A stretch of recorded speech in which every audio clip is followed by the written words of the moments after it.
Janice Marie Trahan was born on September 6th, 1962 in Doosan, Louisiana, to her parents Orrin and Lena Trahan. Now, Doosan is a tiny little town that is located in both Acadia and Lafayette parishes, which to my understanding are basically what other states refer to as counties. Doosan sits on around 3 square miles of land, and it hosts a population of right around 1,000 people. Overall, it seems like a fairly low-key place. It's got some parks, something about paintball, and of course, as it's Louisiana, there's obviously some pretty hip and happening Mardi Gras celebrations. So hopefully that helps to set the scene for you as to where a once wee Janice grew up. She was the youngest of the Trahans' 4 children. She had an older sister, and she also had 2 older brothers. Lena was a stay-at-home mom and homemaker, so she was always around and always present for the children for whatever they needed. And then Orrin was frequently out working hard as a bricklayer in order to support the family. Janice attended Lafayette Parish School District. She graduated from Acadia High School before she then moved on to attend nursing school. By 1981, Janice had started working towards obtaining her RN from the University of Southwestern College of Nursing, which is now known as the University of Louisiana at Lafayette. And along with this new and promising career, Janice also tied the knot with her first husband, Charles Roberts, on May 16th, 1981. So from the outside looking in, things for Janice seem to be on the typical societally expected trajectory. She graduated college, she got her degree, she got married, she and Charles welcomed their first son together in 1983. Like I said, all in all, things seem to be going fine for Janice. It wasn't until Janice began training at the Lafayette Medical Center that the direction her life was headed in shifted dramatically. And that is all because while working here at the Lafayette Medical Center, this is when Janice first met renowned gastroenterologist Dr. Richard Schmidt. Prior to meeting Janice, Dr. Schmidt, who, by the way, was 15 years her senior, he had served in the United States Marine Corps. He'd married his wife, Barbara. They'd had 3 children. And like I said, he had established himself a thriving medical practice. And although apparently some of Janice's fellow nurses would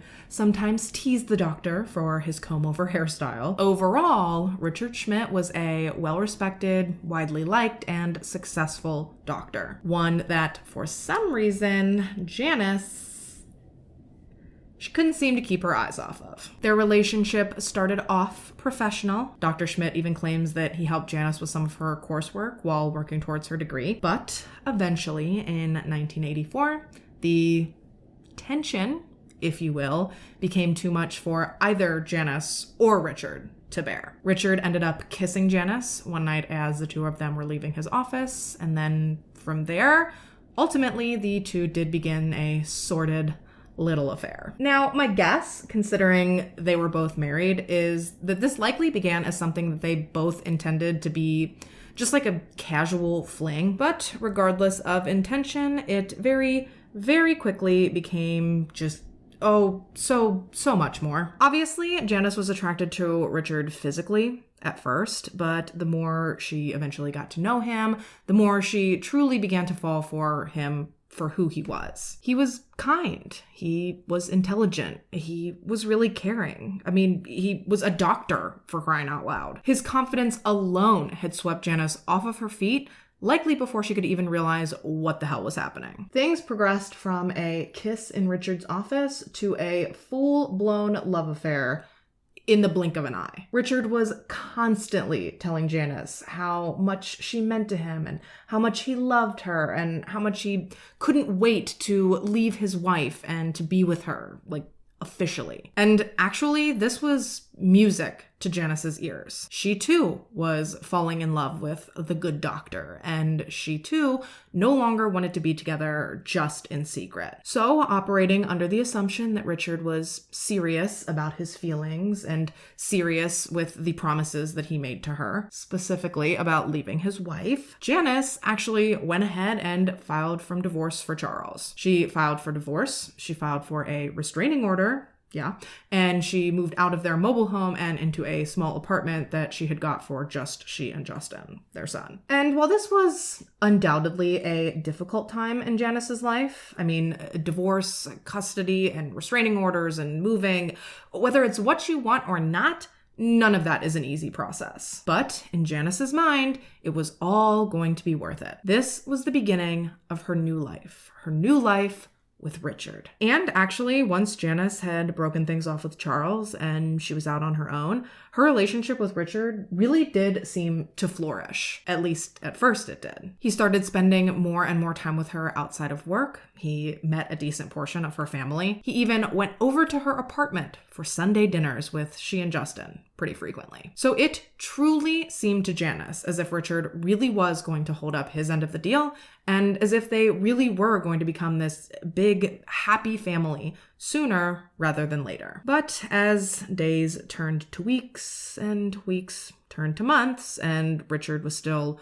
returning home to Barbara every night, Janice started to feel as though their relationship was kind of stalling out. Although Richard continued to tell not just Janice, but also members of Janice's family that he had every intention of leaving Barbara and starting a new family with Janice, he still always seemed to have some sort of excuse as to why right now wasn't a good time. And if we're being so for real right now, we see this all the time, don't we? Statistically speaking, I think it's something like only 4% of married men ever actually end up leaving their wives for their mistresses. But I'd be willing to bet that like 94% of them say that they're going to. They'll say anything to seal the deal. More often than not, these promises are just manipulation tactics to get you where they want you, which is horizontal, if you catch my drift. And that's not even taking into consideration the fact that even within that 4%, when the men actually do end up divorcing their wives, is that really how you want to start a relationship? Good husbands do not cheat on their wives. And even if you end up with your once married man, are you ever really going to feel like you can trust him? Like fully trust him? What's that saying? You're going to lose him how you got him, or whatever that is? That's a saying for a reason. And I'm sure that there's exceptions to that, just like there is to everything. I'm sure there are a decent amount of relationships out there that started off like Janice and Richard did, and they've gone on to live happily ever after. I'm just saying that those are the outliers. Those are the exceptions. That is most certainly not the norm. The vast majority of the time, these mistresses are just living in like a fantasy world that only stands to hurt them, if not hurt multiple parties involved. And sadly, with each and every day that breezed on by, it seemed more and more like Janice herself was part of that majority. She and Richard were seeing each other for years behind Barbara's back. And the whole time he was promising Janice that he was going to leave her. But the whole time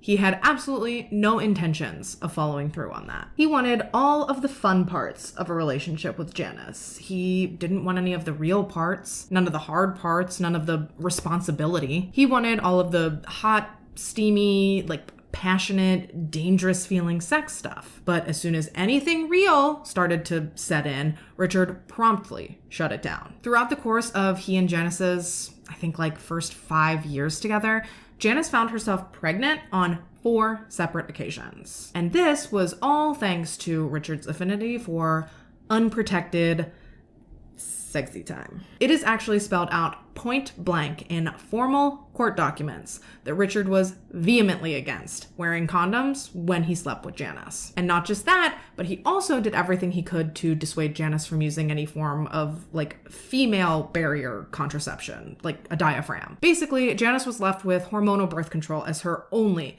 contraceptive option, but after trying out the ones she could obtain, she quickly learned that each and every one of them made her really, really sick. So, like I mentioned, she continuously found herself falling pregnant with Richard's babies, nearly all of which he forced her into aborting. And I do not think that Janice wanted these terminations. I think they were mostly done, if not all done, solely at the behest of Richard. And if that is true, I cannot even begin to imagine how traumatizing that must have been for Janice to have to go through that time and time again. Finally, though, when Janice found herself pregnant for the 4th time in the early 90s, for some reason, that time, everything was different. For some reason, that time, for the first time in all of their years together, Richard actually seemed excited about Janice's pregnancy. This time, he wanted her to keep it, to carry it to term, and he promised her that this time, this was it. He was going to leave his wife, they were going to have a baby, and they were finally going to be a happy little family. And this led to she and Richard welcoming their first son together in 1991, a little boy whom they named Jeffrey. And while initially this was all very exciting for Janice, finally she was going to have a baby with this man that she was in love with. In March, when Jeffrey was born, it suddenly became very clear to Janice that things still weren't right. You see, while Richard had seemed excited about the pregnancy and their baby and about their future together as a family, for some reason, he refused to allow his name to be put on little baby Jeffrey's birth certificate. It should go without saying that this was pretty upsetting to Janice because in her mind, they're a family. Why would he not want this baby to have his last name? Why would he not acknowledge legally his relation to their child? Something just didn't make sense. As always, Richard tried to ease Janice's worry. He told her that it was nothing in particular, that he just wanted to wait until they were married to make things like a fish. He promised Janice that it changed absolutely nothing about their situation, and he promised her that he would happily help her support their child. Which sounds all fine and good, but it did not take long for Janice to see that having a child with Richard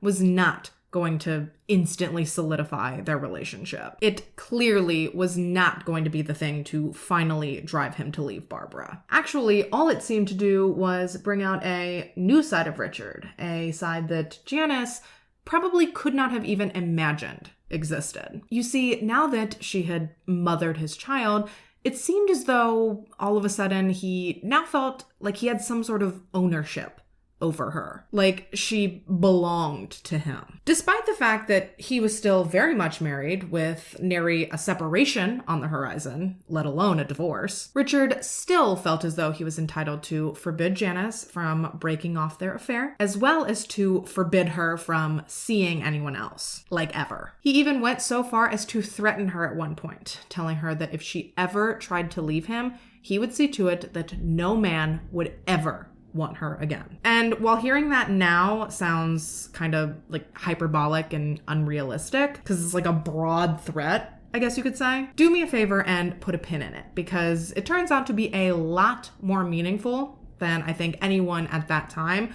could have possibly realized. And that's including Janice, because she in particular really didn't take Richard's threats all that seriously at first. She tried on multiple occasions to break things off between them, and she also tried on multiple occasions to start new relationships with multiple different men. But every time, there was Richard just waiting to somehow sabotage whatever it was that Janice had going on in her life at any given moment. Sometimes he would threaten her directly. Sometimes he'd threaten her potential suitors. And on multiple different occasions, Richard did actually end up following through on some of these threats. He physically assaulted Janice on at least one occasion after learning that she'd been seeing someone. He engaged in multiple different verbal altercations with men that Janice attempted to date over the years. He threatened to disseminate risque photos of Janice if she dared to try to see someone else. I mean, let's call a spade a spade. The man was incredibly narcissistic. He very clearly only cares about himself and about what he wants, and he has no problem lying or cheating or scheming or intimidating others in order to get it. I cannot even begin to imagine how frustrating this all must have been for Janice. She was in her early 20s when she and Richard had met, and while obviously, I don't condone how their relationship got started. Let's not forget there was a massive power imbalance present between the two of them when they did start seeing each other. And as the years went on, Janice realized that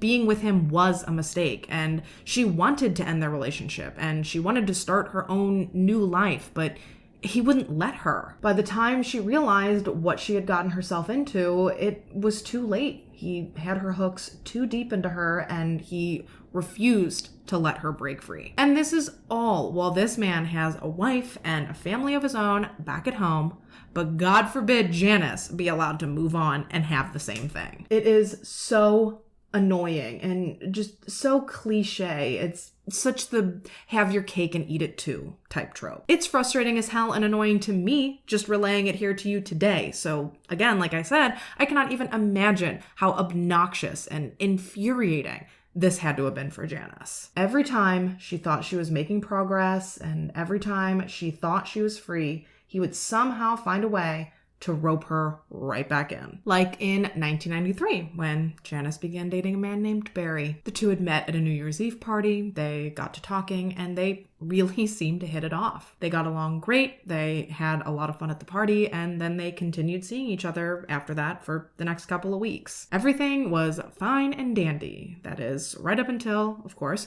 Richard found out, and he lost his absolute shit about it. Actually, this was the instance in which he assaulted Janice before promising her, yet again, that if she stopped seeing Barry, he would break things off with Barbara. Same old, same old. SBSPDD? Same bullshit promise, different day? Did I get those letters right? I think I did. Or was it the same old empty promise? This time, shockingly, things actually seemed like they were moving in the right direction for Janice. Janice broke things off with Barry, and in response, Richard appeared to have separated from Barbara. He told Janice he was no longer living in the home that the two of them had shared, and that instead he had rented himself his own little apartment. I mean, understandably, Janice couldn't believe it. They were creeping up on a decade of this song and dance, and finally, it seemed like Richard was actually going to keep his promise to her and actually leave his wife to be with her. Unfortunately, though, looks can be deceiving. So a few months into this supposed separation, Richard's birthday rolled around. It's July 1994 at this point. And Janice, obviously, it's her boyfriend's birthday. She's going to try and talk to him, right? Talk to him, see him, do a little dance, make a little love. I mean, we've all done the significant other birthday thing. So she calls his little apartment, and it rings and it rings and it rings, and she figures out that he is not there, which she found odd. And call it women's intuition, call it a gut feeling, call it a sixth sense, call it whatever you want. For some reason, in that moment, on the other end of that unanswered call, Janice got a sinking feeling. A feeling that perhaps Dr. Richard Schmidt had been lying to her for the last few months. She thought that maybe it wasn't so crazy to think that he was now seeing Barbara behind her back, the way that he had initially been seeing her behind Barbara's. Is it just me, or does this shit sound exhausting? As if one relationship isn't enough to try and keep up with. Why does a doctor have this much free time? Anyway, so she figures there's only one sure way to figure it out. So she picks up the phone, hands trembling, lump in her throat, and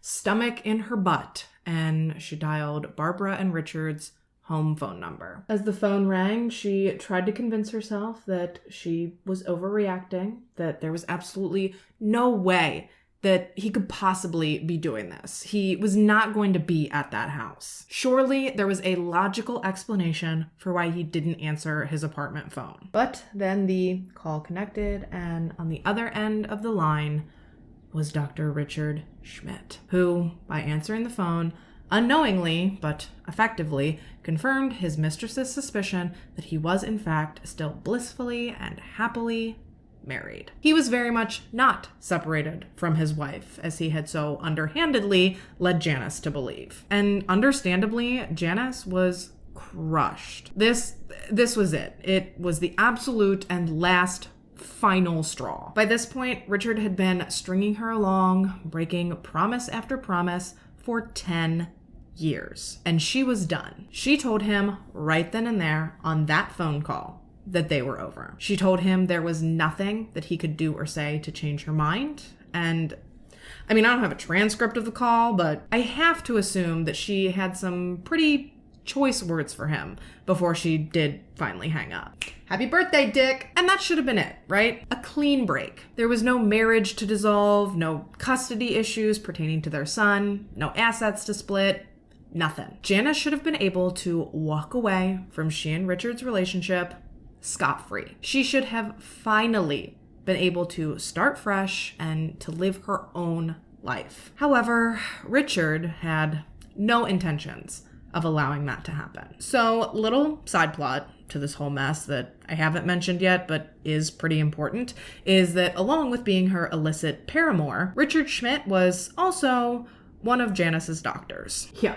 as if things were not complicated enough. Oh, the tangled webs we weave. Now, I'm not 1,000% sure what their doctor-patient relationship consisted of. I don't know why she started seeing him as a doctor, don't know if he prescribed her anything or what he treated her for. I'm not privy to that information, nor do I really think that any of it matters. The one and only relevant treatment to this case that I know for a fact Richard was routinely administering to Janice was a B12 shot. B12 shots are believed to be able to help with a whole laundry list of things. They're thought to help reduce fatigue, increase brain function, improve your sleep, boost your immune system. They can supposedly help with anemia, migraines, your metabolism, constipation, memory, weight loss, bone health. I mean, if you have it, as in an ailment, try a B12 shot, because apparently it could probably help. The miracle drug! For legal purposes, that was an exaggeration made for comedic relief. Please never take anything I say as medical advice, because I am not a doctor,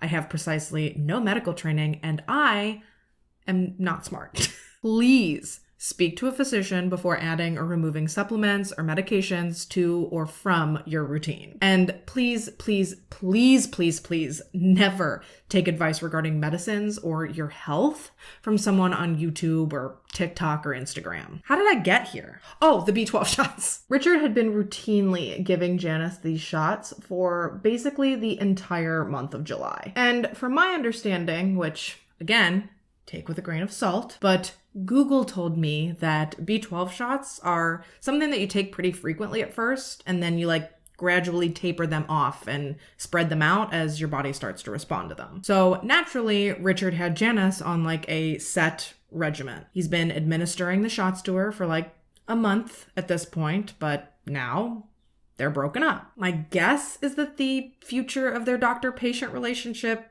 didn't really come up on the phone call where Janice had dumped Richard, but I can't say that for sure. Whatever the case may be, I can tell you for sure that Janice was incredibly confused and surprised when about 2 weeks after the breakup, on August 4th, 1994, after she had dumped this man on his birthday, her phone started ringing at 10:30 p.m. And when she answered it, any guesses who it was? Yep, it was Richard. Immediately, no. Like instantly, I was like, yeah, no. But this wasn't a booty call or an argumentative call. It wasn't even a please take me back call. It was none of the things that you might expect it to be when you receive a phone call from an ex in the middle of the night following a bad breakup. Instead, Richard had made this call to Janice to inform her that he was on his way to her house to give her her next B12 shot. In the middle of the night, completely randomly, unplanned, 2 weeks after their messy breakup. Yeah, that seems above board. And even Janice asked him, can't this wait? I get that there was a medical regimen and a plan that they might have had in place, but there is no way that this fit into it. But Richard absolutely insisted that she needed the shot tonight, and sure enough, within just a few minutes, Richard showed up to her house, let himself in, and before she knew it, he was standing over her in her bed, with a syringe in his hand. And I do think that, again, Janice tried in the moment to refuse the injection. She just felt like the whole situation was so fucking chaotic and inappropriate. But despite her refusal, Richard took advantage of the upper hand that he had, considering Janice had quite literally been sleeping just minutes before this. And her consent or not, he plunged the needle into her arm. And although Richard had told her there was nothing to worry about, that this was just your average run-of-the-mill B12 shot, this shot in particular felt nothing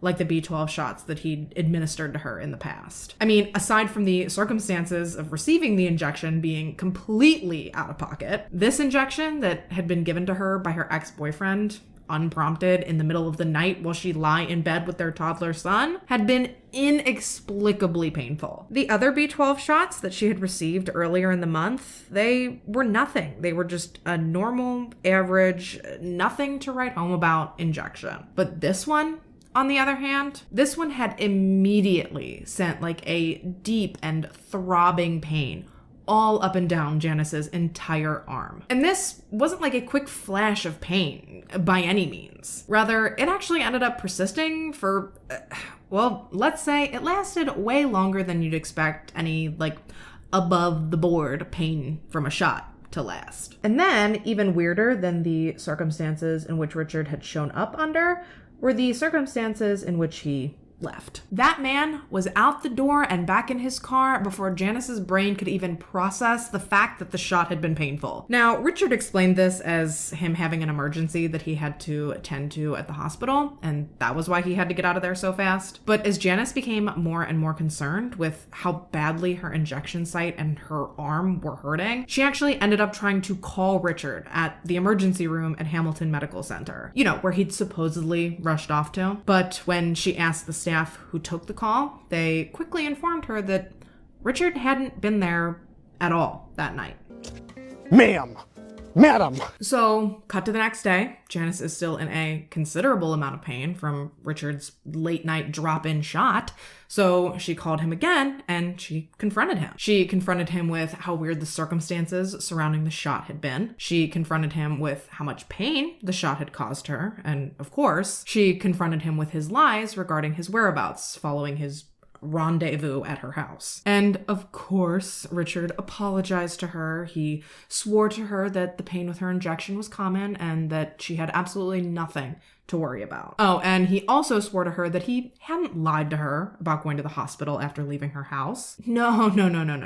The emergency room staff member had been wrong. He'd been on a different floor of the hospital when the staff member answered the phone, so they must not have known that he was in the building. Obviously. Is it just me, or is it these people that haven't answered to goddamn everything? Are they not always just like the skeeziest, like most untrustworthy people out there? Like, ew, it gives me the ick. Especially when you hear that during this apology, he had promised Janice that he would never show up to her house for another impromptu shot in the dark again.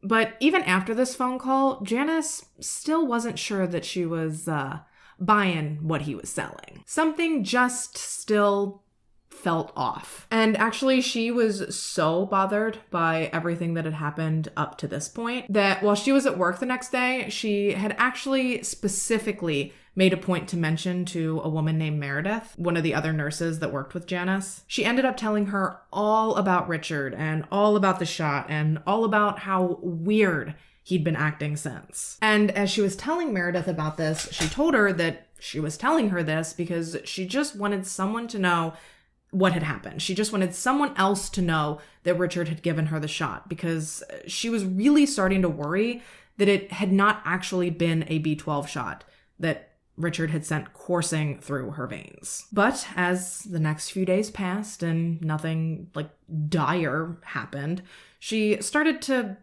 kind of second guess her own suspicions. Everything seemed fine. She seemed fine. He obviously hadn't poisoned her or anything like crazy like that because, I mean, she was still alive, so he could not have possibly done anything nefarious. She started to feel a little silly for the fact that she had worried that he had, and she didn't even remotely put two and two together when, over the next week, she seemed to come down with a pretty gnarly cold that she just couldn't shake. And because it didn't go away as fast as the common cold, she started to think, well, okay, maybe it's not a cold, maybe it's the flu. But then that also didn't go away. And this really started to freak Janice out because she's a nurse. She's very in tune with her body and she's very in tune with her health. So she knew something was not right. Unfortunately, though, the first person that Janice thought to turn to in order to get to the bottom of this mystery illness, you guessed it, her doctor/ex-lover, Richard Schmidt. But before we get into that, I'm going to take my break, throw on my lashes, and when we get back, Janice's quest to diagnose her mystery illness begins. Don't go nowhere.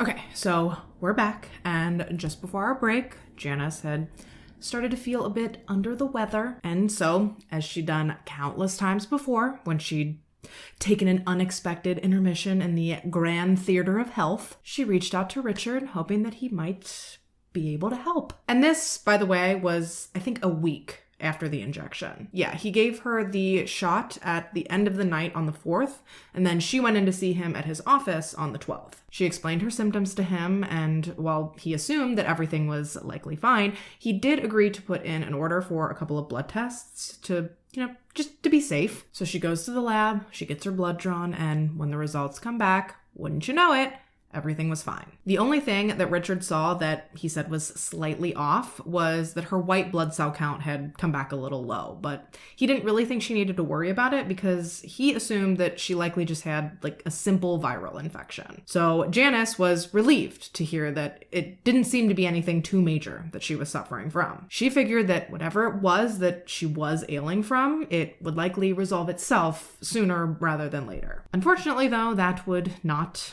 be the case. Actually, instead, just 4 days later, Janice would find herself at another doctor's appointment. This time, the appointment was with her optometrist, Dr. Donner Mizell, and she had gone in to see them in order to discuss a new and sudden onset pain behind her eyes. Then, a couple of weeks later after that appointment, on August 29th, Janice attended another appointment, this time with a neurologist and a sleep disorder specialist, Dr. Robert Martinez. And at this appointment, Janice's symptom list consisted of back-to-back migraines, fatigue, swelling in her lymph nodes, and a sore throat. And while these rapidly accumulating symptoms were really unnerving to Janice, they are all also incredibly common symptoms of a viral infection, just as Richard had suggested. But just as a precaution, Dr. Martinez actually went on to refer Janice to yet another doctor, this time to an ears, nose, and throat specialist, Dr. Bradley Chastent. And upon examining Janice, Dr. Chastent actually went so far as to request a lymph node biopsy. And this was like 2-3-ish weeks after she had seen Dr. Martinez. So I think the biopsy was performed on like September 16th. And when these results came back, Dr. Chastent was displeased, I guess I'll say. Like, the results didn't really give him peace of mind in ruling out lymphoma. So from his encounters with Janice, he decided that the next best course of action was to refer her to an oncologist, Dr. Louis Mesa. Sidebar, I know that this is long-winded, all the doctor's appointments and the tests and the diagnostics and such, but it is incredibly important to the story. All of it. So you're just gonna have to ride it out with me for a few minutes. So we're what, like a month and a half out from Richard's injection at this point? Janice has been to 4 different doctors. She's gotten basically no answers. And now she finds out that she might have cancer. So she's got to go see Dr. Mesa, who prior to actually seeing Janice face to face, did consult with some of her previous physicians. A list of doctors that did in fact include Richard. And Richard told Dr. Mesa that he had suspected that Janice had had a viral infection. We know! I know! You know, I know. I got it. I got the concept. Richard also was kind enough to tell Dr. Mesa all about the tests he'd run on Janice and how they'd all come back negative. And so hearing this from Richard, Dr. Mesa actually decided to cherry pick what he was going to look for, because he figured that if Richard had tested Janice for X, Y, and Z, then there was no reason for him to test Janice for the same things. So ultimately, it was determined that Janice did not have lymphoma. She didn't have any type of cancer. And unfortunately from there, no one really knew where to go. It felt like they kind of reached a dead end, and Janice's nonstop medical care kind of fizzled out as September came to an end. And it did for the next almost 2 months. In spite of her mystery illness, Janice kind of just tried to go about her life as normally as possible. It wasn't until late November of that year, still 94, by the way. I know, this is a lot, but it's November 21st. Janice goes to her dentist. I don't know if it was to address something specific or if it was just like your routine every 6-monther, but nevertheless, she's getting a dental exam when her dentist notices that not only are her lymph nodes still pretty swollen, but her gums are also like super inflamed and super tender and like bleedy. And I think hearing this from her dentist is actually what kind of kicked up Janice's worry again. Like, it kind of reignited the flame, if you will, to try and figure out what the hell could possibly be causing this like barrage of weird ass symptoms. I mean, she has been to damn near every doctor she can think of, and no one can even point her in a direction that might help her figure out what's going on with her. So she just starts going down the list. Who has she seen? And more importantly, who has she not seen in order to try and get this diagnosed? And one of the doctors on her hadn't seen yet list was her OBGYN, Dr. Wayne Daigle. So Janice calls the office, she schedules her annual exam, she goes in and she just unloads on him all of the weird and sporadic and just random ass symptoms that she's been dealing with over the last couple of weeks. And she asks him if he has like any additional ideas that he can give her of what could possibly be going on. And in response, Dr. Daigle tells her that like cumulatively, all of her symptoms together kind of sound like she could have, drumroll please, a viral infection. Janice told Dr. Daigle about the testing she'd done up to that point, like the blood work that Richard had ordered and all of the other stuff. She reiterated to him every hoop that she had been through up to that point and how every time the tests and the results and the diagnoses, they all came back normal and no one could tell her what was wrong with her. And I'm sure he empathized with her, but there was really nothing he could do other than run yet another blood panel to see if perhaps anything had been missed. And with really nothing else to try, Janice agreed. And so Dr. Daigle put in an order for some very comprehensive blood work, and they both hoped that at the very least this could give them some sort of direction for Janice to turn. However, on December 20th, 1994, the lab would call Dr. Daigle with much more than just some direction. Janice's blood work had come back, and it had come back with some very noteworthy findings. The first thing on the blood test results that stood out was that Janice was actually pregnant, and that might have been some really exciting news for her if it hadn't come along with the second finding. And that was that Janice was also HIV positive. And while in today's medical and scientific climate, doctors know and understand significantly more about HIV and AIDS than ever before, back in the 90s, coming off the heels of the AIDS epidemic in the 1980s, I mean, Dr. Daigle knew that this was going to be an incredibly crushing diagnosis for Janice to receive. Actually, because he knew that this was likely going to be such a difficult thing for Janice to grapple with, he waited until after the holidays, after Christmas and after New Year's, to call Janice to inform her of the results. However, once January rolled around, Dr. Daigle knew that he couldn't wait any longer. And so he called Janice and he gave her the, at the time, just devastating news. And just to clarify, I understand that HIV is still likely a very difficult diagnosis to receive and to come to terms with, but nowadays, personally, I believe that that has much more to do with the stigma and the judgment that surrounds the diagnosis than it really has to do with the actual disease. I mean, sure, back in the 80s when shit really hit the fan and nobody knew what the hell was going on, getting diagnosed with HIV or AIDS was like a surefire death sentence. But nowadays, from my understanding with the medication and the treatment options that are available, people who are properly treated can keep the virus relatively well managed. And it's also important to acknowledge that, again, if properly treated, people with this diagnosis can go on to live fairly normal and long and healthy lives. But to reiterate, things were very, very different in the medical climate of the 1990s. And so receiving this to Janice, this diagnosis, was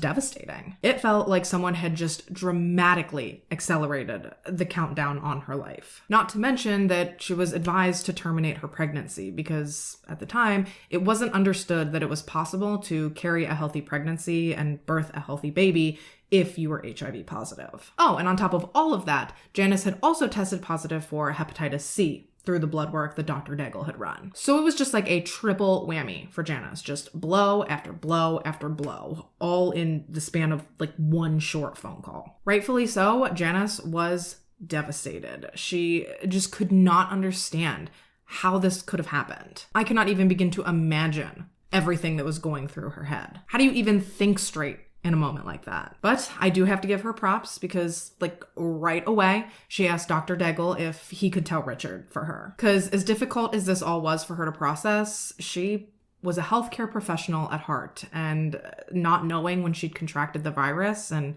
knowing that she and Richard had had many an unprotected encounter, she knew that sooner or later he would have to be told. So given that they were dealing with a highly progressive and at the time highly deadly communicable disease, she figured sooner was probably better than later. What was weird though to Dr. Daigle was that when he met up with Richard and he told him that someone he had been sexually involved with for the last decade had just been diagnosed with HIV, Richard barely even seemed surprised, let alone concerned. He told Dr. Daigle that, thanks for the information, but he didn't need to be tested because he felt fine, and therefore he certainly could not also be HIV positive. And Dr. Daigle was like, you're a healthcare professional, so once contact tracing and notification starts, eventually the Louisiana State Board of Medical Examiners is going to find out that a previous partner of yours is HIV positive, and therefore there's a chance that you could be. Dr. Daigle even offered to test Richard anonymously through his office. Any way that he could think of to convince Richard to try to get tested,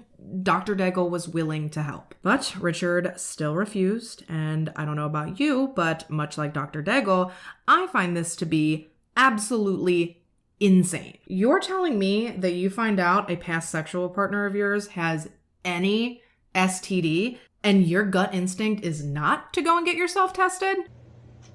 I don't like that. I mean, the man has a wife at home to think about. How on earth could he be so sure that he didn't need to worry? So willing to roll the dice on not only his own health and well-being, but also on the health and well-being of his wife. Unless, of course, he knew for a fact when Janice had contracted the virus and that he had had absolutely no sexual contact with her since. Like, maybe he'd been the one to purposefully inject her with it under the guise of administering a B12 shot to her, per se. But no, that could not be it. Duh. Nope. Instead, Richard told Dr. Daigle that he was perfectly healthy and that there was simply no way that he could have possibly contracted HIV from Janice. Instead, he guessed that she had probably contracted the virus from one of her other numerous sexual partners. That or maybe she got it from an infected patient. And then he floated this idea. Get this shit. He said that it was also possible that she could have gotten it from one of the sketchy clinics that she frequented for her abortions. This fucking guy. The world!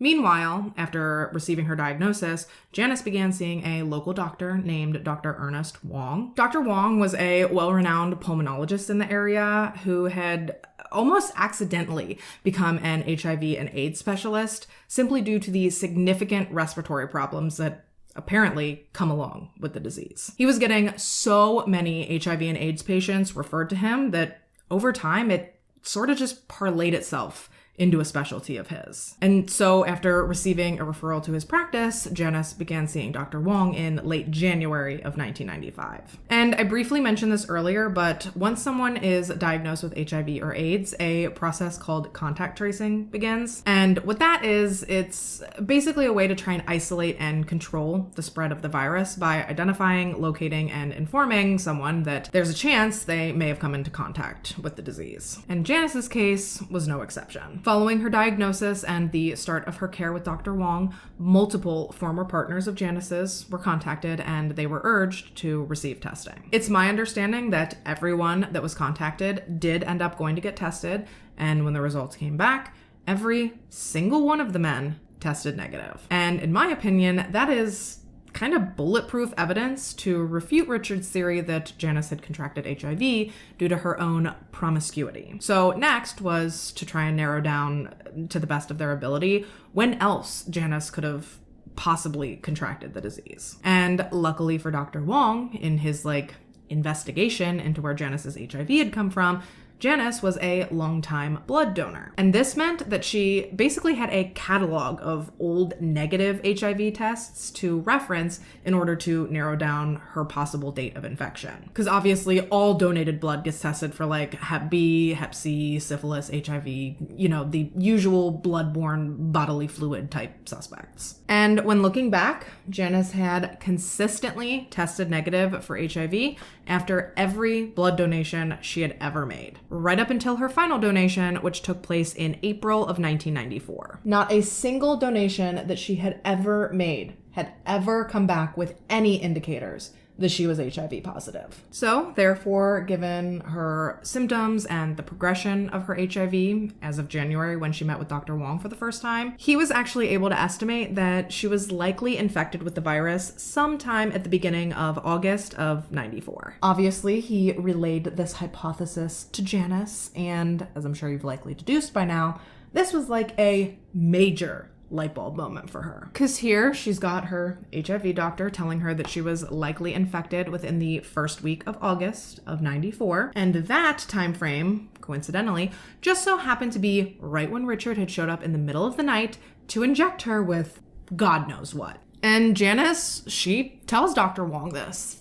Look, the only thing that happened that week that could have possibly led to me having been infected with HIV was this random-ass, mysterious, middle-of-the-night injection. The weird thing about that, though, was that Richard had told her that he had tested her for HIV in the blood panel that he'd run when she'd started feeling sick following the injection. So Dr. Wong gets a hold of those records, only to find out that Richard had never tested Janice for HIV. It was absolutely not one of the tests that he had ran on her during her final visit with him. And okay, it would have been one thing for him to not test her for it because he didn't think he needed to, but to not test her and then explicitly lie to her and tell her that he did, and to tell her that her results came back negative, I mean, that's weird. Suspish, even, as Mother Monster would say. Suspish. And so, finally, in May of 1995, Janice took her concerns straight to the Lafayette Police Department. She sat down with Detective James Kraft, and she formally and legally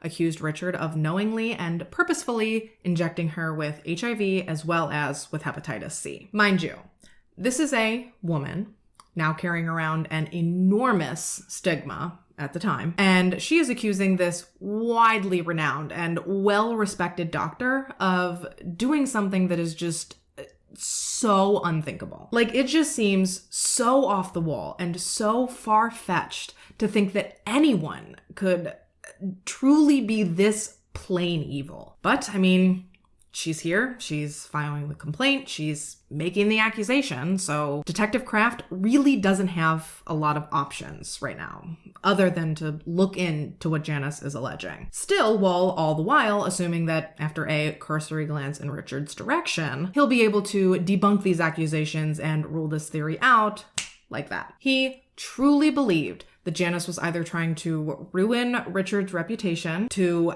I don't know, pass the blame off of herself for contracting the virus. Or at one point, he even wondered if maybe she was trying to extort money out of Richard somehow. But wouldn't you know it, the more he started looking into Richard and the more he started looking into Janice's accusations, the less and less far-fetched they started to seem. After hearing all that Janice had been through up to that point, the injection, the symptoms, the testing, the diagnosis, the treatments, the fact that her doctors believe she was infected the very same week that Richard had her injected. This all led to Detective Kraft applying for a search warrant for Richard's office as well as for his home. Oh, and he also requested a warrant to obtain a sample of Richard's blood. And of course, all of these warrants were approved and they were provided to Detective Kraft. And so on July 13th, 1995, after Richard's office had closed for the day, Lafayette PD rolled on in. They presented their documents and they began tearing Richard's office apart. They didn't know exactly what they were looking for, but they were confident that when they found it, they would know. And meanwhile, as they were searching the office, looking for a way to connect Richard to Janice's HIV diagnosis, y'all, this man is following them around, frantic, just bumping at the gums about how he's innocent. This is a witch hunt. Bitching that forcing him to get tested for HIV would ruin his practice. He was being a big fat whiny baby. Oh, and he claimed that he hadn't seen Janice medically since 1990. Like, this man was clearly spiraling and just could not stop talking. At one point, even Detective Kraft was like, you know, you have the right to shut the fuck up, right? He actually ended up full-on Mirandizing Richard right there in the middle of executing his search warrant because he would not stop talking. And if it came down to it, and they did arrest him, he wanted whatever Richard said to be fair game. And for being this like highly respected, intelligent doctor, how dumb can you be? How are you about to sit there and tell the actual police that you haven't treated Janice in any capacity since 1990 when you know damn good and well that multiple other doctors know that you ran her blood work back in September of 94? Idiot. Ooh, girl. And then it happened. While police were searching for potential evidence throughout Richard's office, they found these like 2 little notebooks. I think they were in one of the procedure rooms, and Richard referred to these books as jot books. And inside these notebooks, police found entries for every blood draw Richard's office had completed from March of 1993 to December 10th of 1993, and then from August 15th, 1994 to July 13th, 1995. So basically, conveniently missing from these otherwise meticulous records were the blood draws that had taken place between December 11th, 1993 to August 14th, 1994, otherwise known as the time in question. So Detective Kraft asked Richard, he's like, hey man, do you know you're missing these specific records? And Richard's like, am I? Ugh, weird. But even weirder for Richard, though, was when they found these missing records hidden in a storage room behind his office, mixed in with a bunch of records from the 80s. I mean, that had to have been awkward. Almost as awkward as when they found a bunch of explicit photos of Janice that Richard had apparently been holding on to for a rainy day. So Detective Kraft starts thumbing through the once missing and now found jot book, the one that covered August of 94, and he very quickly found a few things that were interesting to him, things that definitely piqued his curiosity. Basically, within these jot books, it appeared as though Richard and his staff kept very, very detailed notes of all of the testing that they performed on their patients. This is like pre-digital record keeping, obviously. And so in these notebooks, they would neatly and meticulously, without fail, write the date of the blood draw,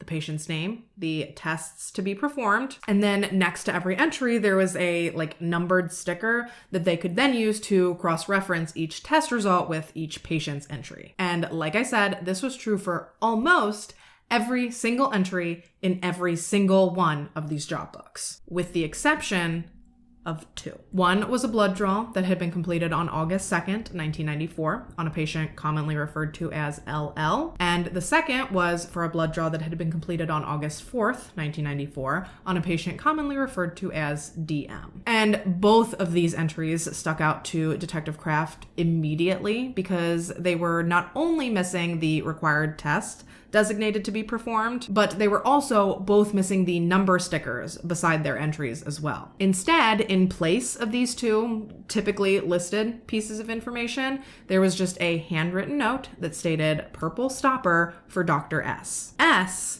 for suspicious. I'm just kidding. Obviously it was S for Schmidt. But I mean, it could be S for suspicious. Or it could be S for stupid because god damn, he really did not conceal this crime even close to as well as he thought he did. It did not take police long to connect the dots that LL was a patient of Richard's that was being treated for hepatitis C, and DM was a patient of Richard's that was being treated who had recently been diagnosed with HIV. And actually, DM's HIV had progressed to the point of, and I quote, full-blown AIDS. And like, what you're not gonna do is sit here and try and tell me that it's just a big coincidence that the two mysterious blood draws Richard completed just days before Janice's mysterious injection just so happened to be from two patients who were suffering from the same ailments that Janice would later come down with. You're gonna look at me and you're gonna tell me that I'm wrong?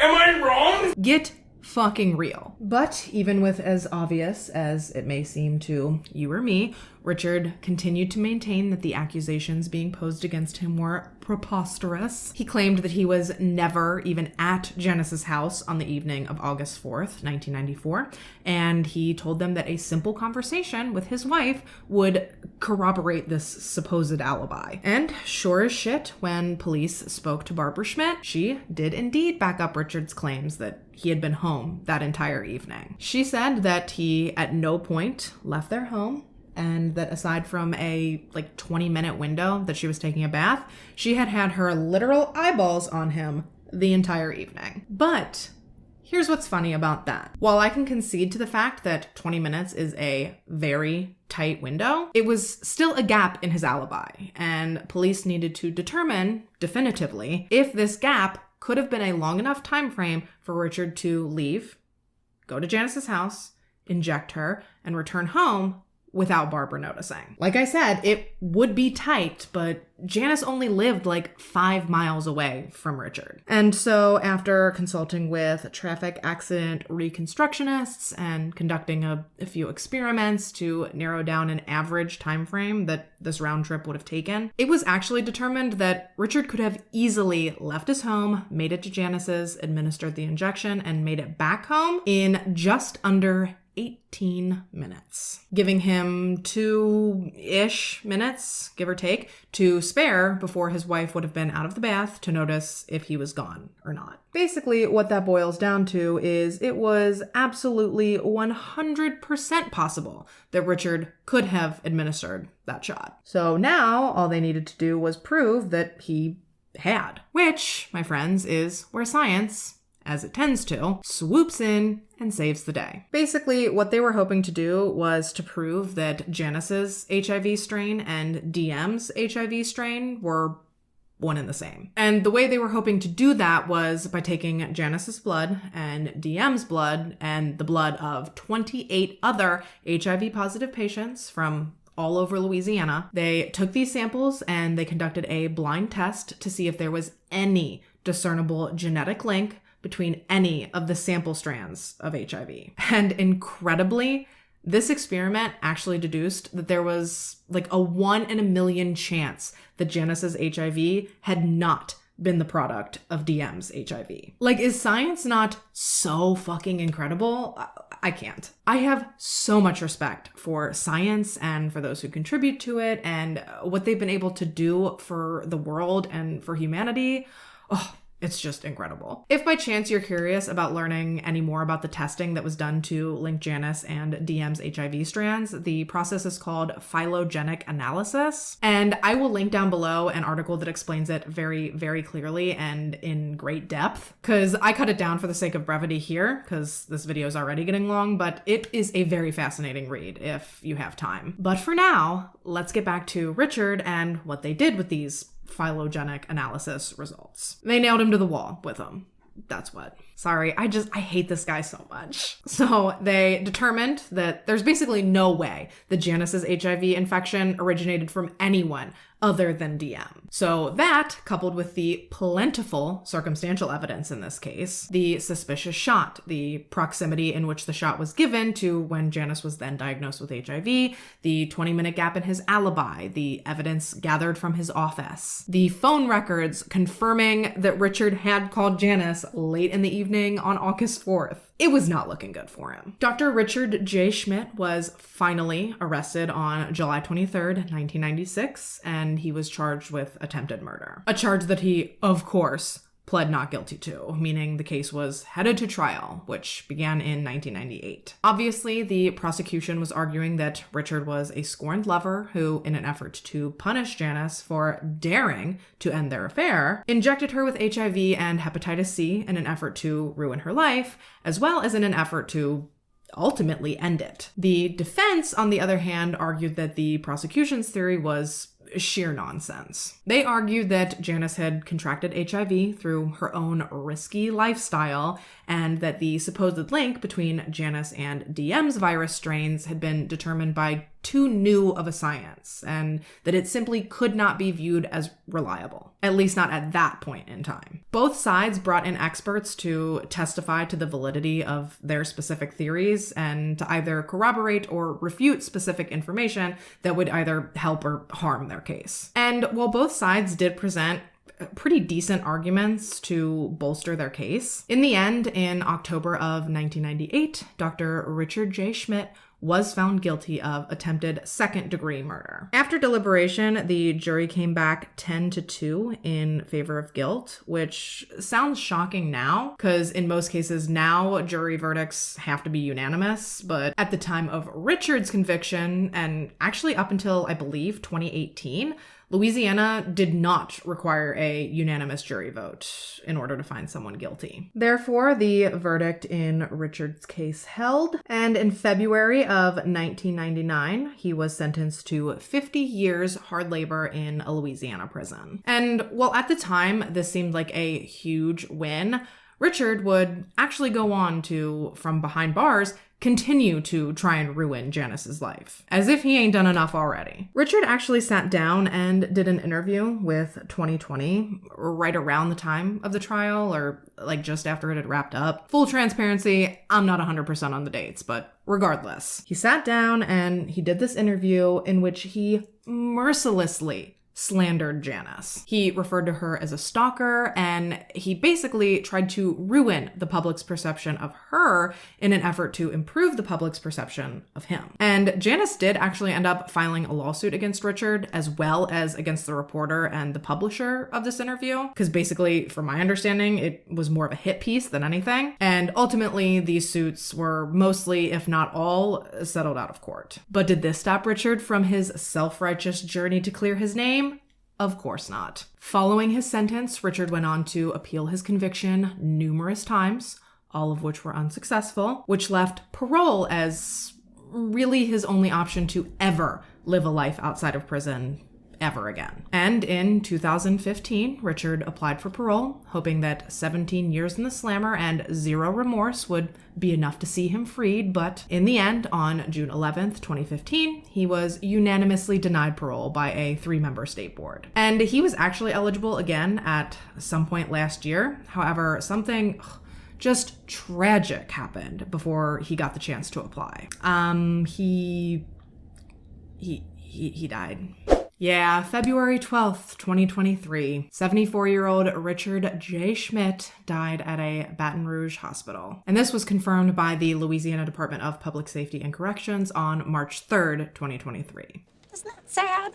Meanwhile, Janice has, to the extent that she can, she's gone on to thrive in the wake of this absolute nightmare. She's happily remarried, she's incredibly close to her children and her grandchildren, and despite this evil man's best efforts, she has managed to move on and to continue to live her life. Obviously, she has some struggles with her health, given the HIV and the hepatitis, stating once in an interview, quote, "I deal daily with the harsh side effects of the medications, and I take life one day at a time. I'm disabled and I'm unable to work, but I've been blessed in many ways. Jerry and I just celebrated our 20th wedding anniversary, and my husband, children, and grandchildren give me many reasons to live." Now, I have no way, obviously, of knowing what the progression of Janice's HIV has looked like, and honestly, it's really not anyone's business beyond what's been made public knowledge. I just personally hope that, although it seemed like a death sentence when she was diagnosed, that given the huge advancements we've made in science and in HIV and AIDS treatments since, I hope that she has been able to keep the virus under control as much as possible, and I wish her health and happiness and a long and fruitful life. And with that, you guys, we are about wrapped for today. Let me know your thoughts on this case in the comments down below. My final thoughts.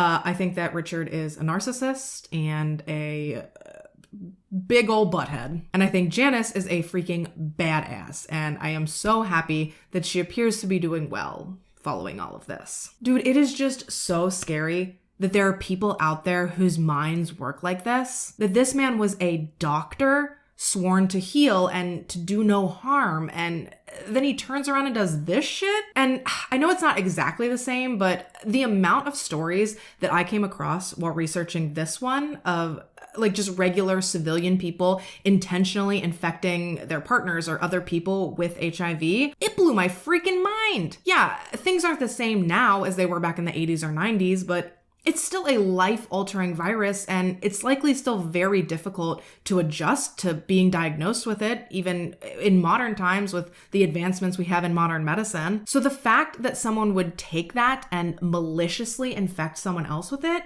that is crazy to me. Yeah, be safe, protect yourself, get tested, make sure your partner's getting tested, because even if it's not on purpose, as of December of 2023, an estimated 1.2 million people in the US have HIV, and about 150,000 of them don't even know it. But in that same breath, I do think that we really need to destigmatize HIV and AIDS, because I think the stigma that surrounds it is what keeps a lot of people from either getting tested or from seeking treatment or from being honest with potential partners. And at the end of the day, it's just like anything else. The more we destigmatize it and the more we educate ourselves and the more open we can be with these discussions, the safer those affected will feel in being honest about their status and in seeking treatment. Anyways, yeah, as always, I thank you so much for taking the time to watch this video and to listen to this story. If you have a case or a topic that you'd like to see me cover, please fill out the request submission form that I have linked down in the description. And while you're down there, you can also, if you're interested, find the links and the details for the makeup that I used throughout today's video. If you haven't already and you'd like to, go ahead and subscribe to my channel. I put out new videos almost every week, so if you turn on your post notifications, you'll always be notified when I do post, and you'll always be sure to catch me back here in my next one. But until then, stay safe and have a good week. Bye! Ooh, woo! Y'all ready to be pissed off? I hope so, because there ain't a snowball's chance in hell's hottest little corner that you're going to be leaving this video today with anything other than just a blinding white hot rage. Actually, you know what? Let me pedal that back a little, because it does get pretty heartwarming and inspiring towards the end of the story. So I might be able to turn things around for you by the time you're done, but just know that middle part, ooh, you gonna be mad. Remember Janice Trahan's story? The woman whose crazy-ass ex injected her with AIDS as a way to ruin her after their breakup? Yeah, this story is very similar to that one, only worse. Honestly, I hate to say that because both stories are awful. Actually, all the stories we talk about here are awful. Why do you keep coming back here? I'm kidding. Please don't leave me. I'm sorry. What I'm getting at is that today's case and the circumstances surrounding it and everything that actually happened, diabolical. But like I said, it does get pretty inspiring towards the end. So yeah, it's going to be rough for a while, but I urge you to try to stick around and to try to ride it out with me. Okay? All right, so today's story begins in Troy, Missouri, with the chance encounter of two young 20-somethings. Troy is a fairly small city located in eastern Missouri, about an hour and a half outside of the Missouri-Illinois border. Overall, Troy is known for its historic Main Street district, its unique shopping opportunities, and its parks. However, as previously mentioned in this story, it serves as a backdrop for a budding relationship between a woman named Jennifer Jackson and a man named Brian Stewart. Now, unfortunately, I don't have a lot of background information to give you as far as Jennifer is concerned, but I sure can tell you a boatload of crap about Brian. Brian Thomas Stewart was born in Alton, Illinois on October 30th, 1966, and he grew up in a military household, meaning that for a decent chunk of his adolescence, his family was forced to move around just in order to keep up with his father's army assignments. And actually, growing up, watching his father serve his country and support his family in doing so, Brian in turn quickly developed his own personal interest in joining the military once he had finished school. However, after graduating out in high school in the mid-80s, before enlisting in the Navy, Brian first attended St. Louis Community College, where he obtained a phlebotomy certificate. Then he parlayed that certificate into some sort of medical position within the Navy. And actually, it was during training for this position that Brian was relocated to Missouri, where he ultimately came across Jennifer Jackson. Jennifer has since stated in interviews that as soon as she laid eyes on Brian, she was hooked. He was handsome, he was charismatic, he was charming. I mean, we've all heard the corny ass women love a man in uniform thing, and that's coming from the woman who married a man in uniform. But yeah, Brian was clean cut, he was well dressed, he was clearly driven and ambitious, he had a good job. Oh, and he had a butt chin. He has one of these. A face ass? A chin dimple. Yeah, he had a chin dimple, and when Jennifer saw it, she was like, that's hot as shit, sign me the fuck up. To which Brian was like, here's a pen. I'm sorry. That was my really awful way of trying to convey to you that Brian, upon introduction, was also pretty into Jennifer. The two quickly began dating. They frequently talked about getting married. They moved in together. And then before either one of them knew what hit them, Jennifer turned up pregnant. And this wasn't Jennifer's first rodeo with pregnancy and babies. She actually had a child from a previous relationship. However, it was Brian's. And to say that he didn't handle it well, yikes. Once the honeymoon phase of their relationship wore off and things started to get more serious, Brian, in turn, got much more comfortable letting his true colors show. You know, just letting his freak flag fly. Now, sadly, Jennifer herself has admitted later in interviews that she didn't have the best intuition when it came to picking men.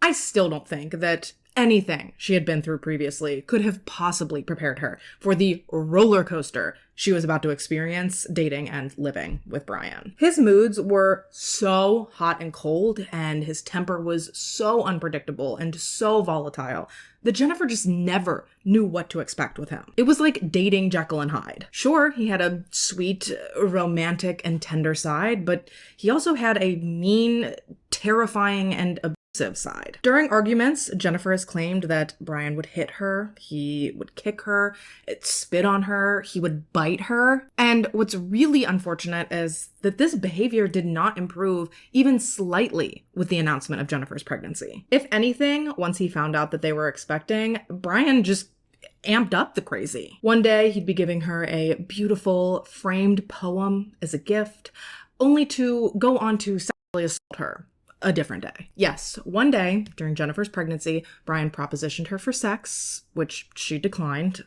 I can't imagine why. But not surprisingly, this display of disobedience, it absolutely enraged Brian. He rushed at Jennifer, he grabbed her, and he pinned her down before forcing his entire fist into her body and telling her that essentially she would be smart to do as he said and to try to keep him around because given the trauma he had just subjected her to, likely no man would ever want her again. He told her she was ruined. And look, I typically don't condone violence, but just this part of the story alone makes me want to punch this man right in the chin dimple. And we're not even to the worst parts of the story yet. Anyway, after weeks of walking on eggshells and never knowing what on any given day might set Brian off, I have to imagine that it was actually kind of a relief for Jennifer when she found out Brian was being deployed. We're in about late 1990 at this point, so the US was smack dab in the middle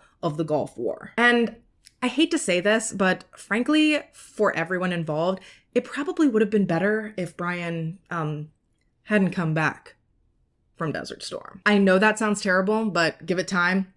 You'll agree soon enough. Unfortunately, though, that was not the case, but he and Jennifer did make some plans in case things had ultimately shaken out that way. Mainly, they decided to bestow upon their unborn child his father's name, so Brian Thomas Stewart Jr. Obviously, they did this as a way to solidify a connection between the two of them, a father-son connection, even if by some chance Brian didn't make it home from the war. And when I tell you guys that that fact in particular is just painfully ironic, you'll see. All in all, Brian served in the Persian Gulf for just under 3 months before he came home to his girlfriend and his brand new bouncing baby boy. Brian Thomas Stewart Jackson was born on February 24th, 1991 in Clayton, Missouri, and to my knowledge, he was born completely healthy. He did go on to struggle with asthma fairly early on, but otherwise, he was born with no significant health issues. Jennifer went through labor, she gave birth, and she brought the baby home and cared for him by herself for the first few weeks before the war ended and the troops, including Brian, were finally able to return home. And on the day that Brian returned home from the Middle East, Jennifer met him at the airport with their new baby in tow, ready and eager to greet him and hoping to start their new family on a more positive foot. And honestly, at first, it seemed like things might actually go that way. When Brian reunited with his family and met his new son for the first time, he broke down into tears right there in the middle of the airport. This little boy who shared his name not only looked just like him, but he was so sweet and so peaceful and just such a joy to come home to after 12 long, hard weeks away. But unfortunately, as the novelty wore off and Brian and Jennifer got back to their regular lives, things again started to unravel pretty quickly. Brian's mood swings returned, his abuse of Jennifer resumed, and after a while, he even started accusing Jennifer of cheating on him and insisting that there was simply no way that Brian Jr. was his baby. Even when a paternity test proved that Brian Jr. was in fact Brian's child, he still refused to believe it. I don't know if it had to do with what he'd been through when he was overseas or just who he was as a person, but it was like he was becoming more and more deranged and more detached from reality with each passing day. He began to threaten not only to kill himself, but he also threatened to harm Jennifer as well as to harm baby Brian. After he was discharged from the Navy, Brian secured a job as a laboratory aide at Barnes Hospital in St. Louis, and he actually used this position to frequently threaten and to scare Jennifer. He told her on numerous occasions that with the things he had access to at work, he could easily ruin someone's life or even kill them, and that no one would ever be able to connect the dots back to him. And this was especially concerning to Jennifer, considering the fact that Brian frequently brought home blood samples from work and kept them in his family's freezer. Yeah, that's not fucking creepy or weird at all. Rightfully so, Jennifer was really starting to reach the end of her rope. She was used to putting up with Brian and his bullshit at this point, but when he started threatening to harm the baby, that pushed her over the edge. Honestly, the only reason she'd stayed with him up to this point was because her mom made her feel like she needed to, constantly telling her that regardless of how terrible Brian was, she just needed to stick it out with him because she already had one broken family between she, her daughter, and her daughter's father, so my God, she wouldn't want a second one. And to that I say, what kind of advice is that? Yes, my sweet daughter, please stay with this abusive man because it might tarnish our reputation if you have two broken families. Poor Jennifer was becoming such a nervous wreck that by the time August of 91 rolled around, she had to check herself into the stress ward at St. Joseph Health Center because she literally could not take it anymore. Ultimately, while she was inpatient, she and Brian's relationship dissolved into nothing. However, this did nothing to ease the tension and the strain between the two of them. Quite the opposite, actually. Things between them somehow actually managed to get even worse following the dissolution of the romantic part of their relationship. Mainly, this had to do with the fact that Jennifer, if nothing else, expected Brian to at least honor the financial responsibility that he had to his child, an expectation that Brian had absolutely no interest in fulfilling. He told Jennifer that he had no intentions of leaving any loose ends between the two of them, and although he was only required to pay, I think, less than $300 a month, he refused. He continued to assert that Brian wasn't even his child, so why would he pay for him? And when that didn't work, he told Jennifer that it was in her best interest to leave him alone or that he would destroy her life, a threat that he promised he had the ability to carry out. Like, this man so badly wanted to be powerful and he wanted people to fear him. I think this is why he was so open with these threats and so open with telling people how easily he could smuggle harmful samples out of work. Sometimes he even lied about being a Secret Service agent. He would disappear some weekends and claim that he was out on secret missions. He was just so desperate to be important, and he just wasn't. And now that Jennifer was no longer under his thumb or under the same roof as him, she wasn't scared of him anymore. So she wasn't backing down this time. Unfortunately, though, neither was Brian. And during one particularly heated argument, again, regarding child support, Brian even went so far as to tell Jennifer that it wasn't necessary for her to fight for child support because, and I quote, "the child was not going to live long anyway." What? Yeah.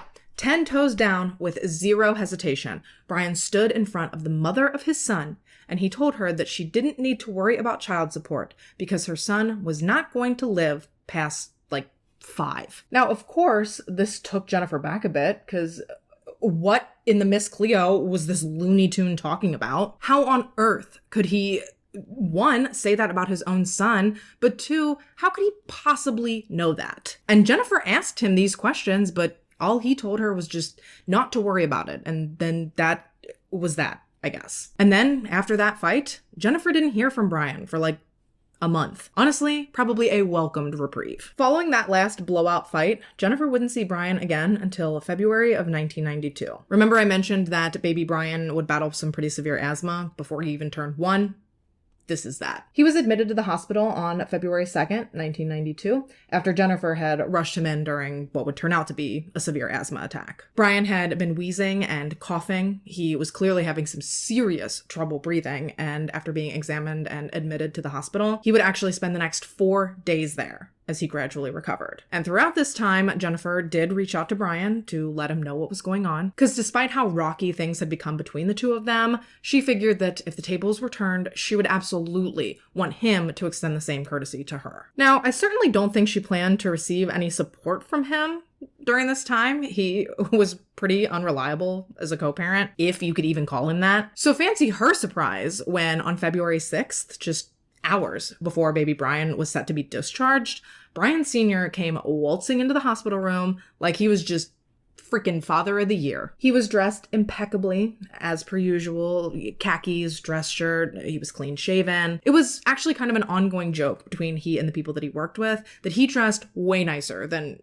any of the rest of them did. And he presented to the hospital that day no differently. The only thing that struck Jennifer as odd, aside from the fact that he was there, was the fact that for some reason he was still carrying his lab coat with him, even though he would have absolutely no reason to need it while he was simply visiting his son. And she asked him why he brought it with him, and he just simply told her that he didn't want to leave it in the car, and then he changed the subject. They spoke briefly about baby Brian and everything that had gone on over the preceding days before Jennifer then in passing just mentioned she was thirsty. Because this poor woman, she's been alone at the hospital with her sick son for 96 hours. She had probably barely even eaten anything, let alone kept herself hydrated. So when Brian urged her to take a break and walk around, stretch her legs, and go get a drink from the cafeteria, she happily obliged. At this point, baby Brian was doing great. He was set to go home in just a few hours, so surely she could leave him with his father for a few minutes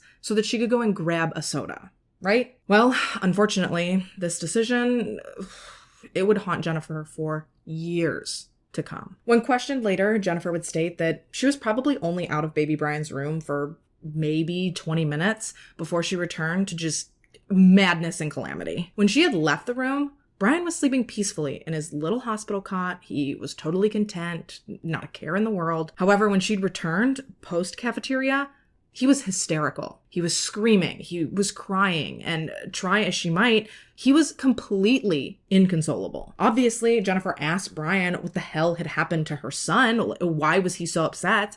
But all he told her was that he simply woke up and started crying. He told her he'd tried to calm him down, but that he'd had no luck and that's what she'd walked in on. And when I say baby Brian was freaking out, he was so upset and he was screaming so much that Jennifer thought that he was like physically hurt. She believed that the only explanation for how sad her poor little baby was that he was physically injured. But no matter how hard she tried to find something, she could not find anything on her son's body that would indicate why he was so distressed. Eventually, she gave up and she ended up hitting the call button and requesting assistance from a nurse. But after a quick exam and some quick vitals, baby Brian's medical team couldn't even seem to figure out what the hell was going on. Given that he was there for an asthma attack, a respiratory therapist was then called to the room, but they had no answers. Like that, baby Brian had spiked a fever just out of the blue, and absolutely no one could determine the cause or why he had suddenly taken this turn for the worst. Things actually ended up getting so bad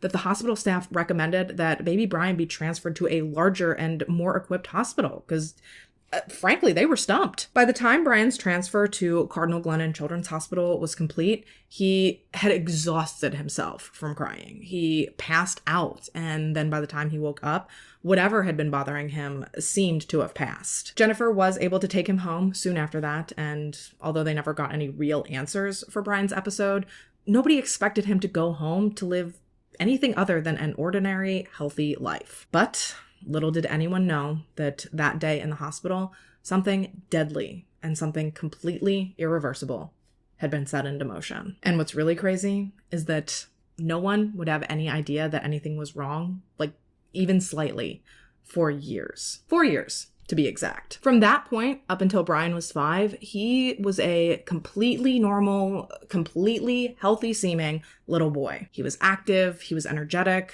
he was growing right on track. There was absolutely nothing out of the ordinary and nothing that would have led anyone to believe that anything could be wrong with this little boy. But shortly after Brian's 5th birthday, it was like a switch flipped, and Brian's health, it fell completely apart. From March to May of 1996, Brian began sleeping like 18 to 20 hours a day. He began rapidly losing weight. He was regularly spiking incredibly high fevers that even Tylenol couldn't touch. He was soaking his bed sheets with sweat every time he slept. He was all of a sudden having trouble with his mobility. I mean, as I'm sure you can imagine, it was an incredibly scary and an incredibly confusing time for both Jennifer and for Brian. She took him to every possible doctor she could think of, and each doctor ran a wide array of tests, and ultimately, each doctor was left more confused than the last. No one could figure it out. No one could determine why on earth this little boy that was the picture of health 60 days ago now appeared to be knocking on death's door. And when I tell you that these doctors ran the gambit as far as testing and trying to diagnose Brian went, they ran the gambit. They tested him for the most average, run-of-the-mill infections and conditions, all the way to conditions and diseases that had never even been documented in the US prior to him. And of course, each and every time the results came in and they were negative. Doctors were stumped. Jennifer was stumped. This boy had seemingly been checked over a solid week for every imaginable ailment that could possibly explain his symptoms. And they came away with zilch. This case was literally keeping Brian's doctors awake at night. It was giving them nightmares. And believe it or not, it was actually one of these nightmares that led one of Brian's doctors to order one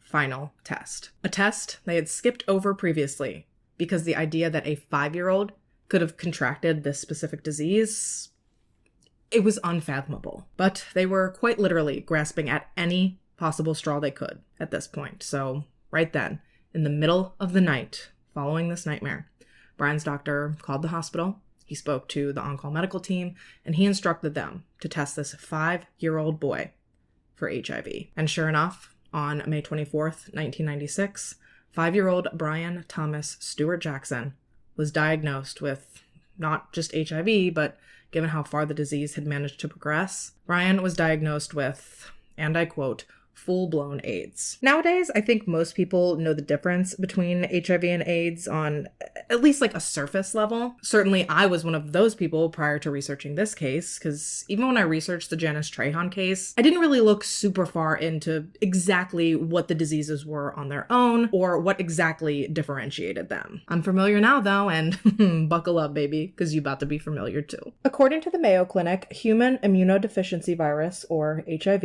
is a virus that attacks the body's immune system, thus making it harder for the body to fight off other infections, illnesses, or diseases. If left untreated, like in poor little Brian's case, HIV can eventually progress to acquired immunodeficiency syndrome, or AIDS, which is the most advanced stage of HIV. How long it takes HIV to become AIDS completely varies from person to person and is often highly dependent on a person's individualized treatment. So while some people will develop AIDS in 10, 15, maybe even 20 years, with proper treatment, some people's HIV may never become AIDS. Typically, a doctor will look at two separate factors when determining if someone has HIV versus AIDS. First factor being the patient's CD4 count, or T cell count. A person with a healthy immune system typically has anywhere from 500 to 1600 CD4 cells in each cubic millimeter of their blood. However, a person with AIDS clocks in with fewer than 200 CD4 cells in each cubic millimeter of their blood. And then the second factor is the frequency of specific AIDS-defining infections, otherwise known as opportunistic infections, which generally occur and are more serious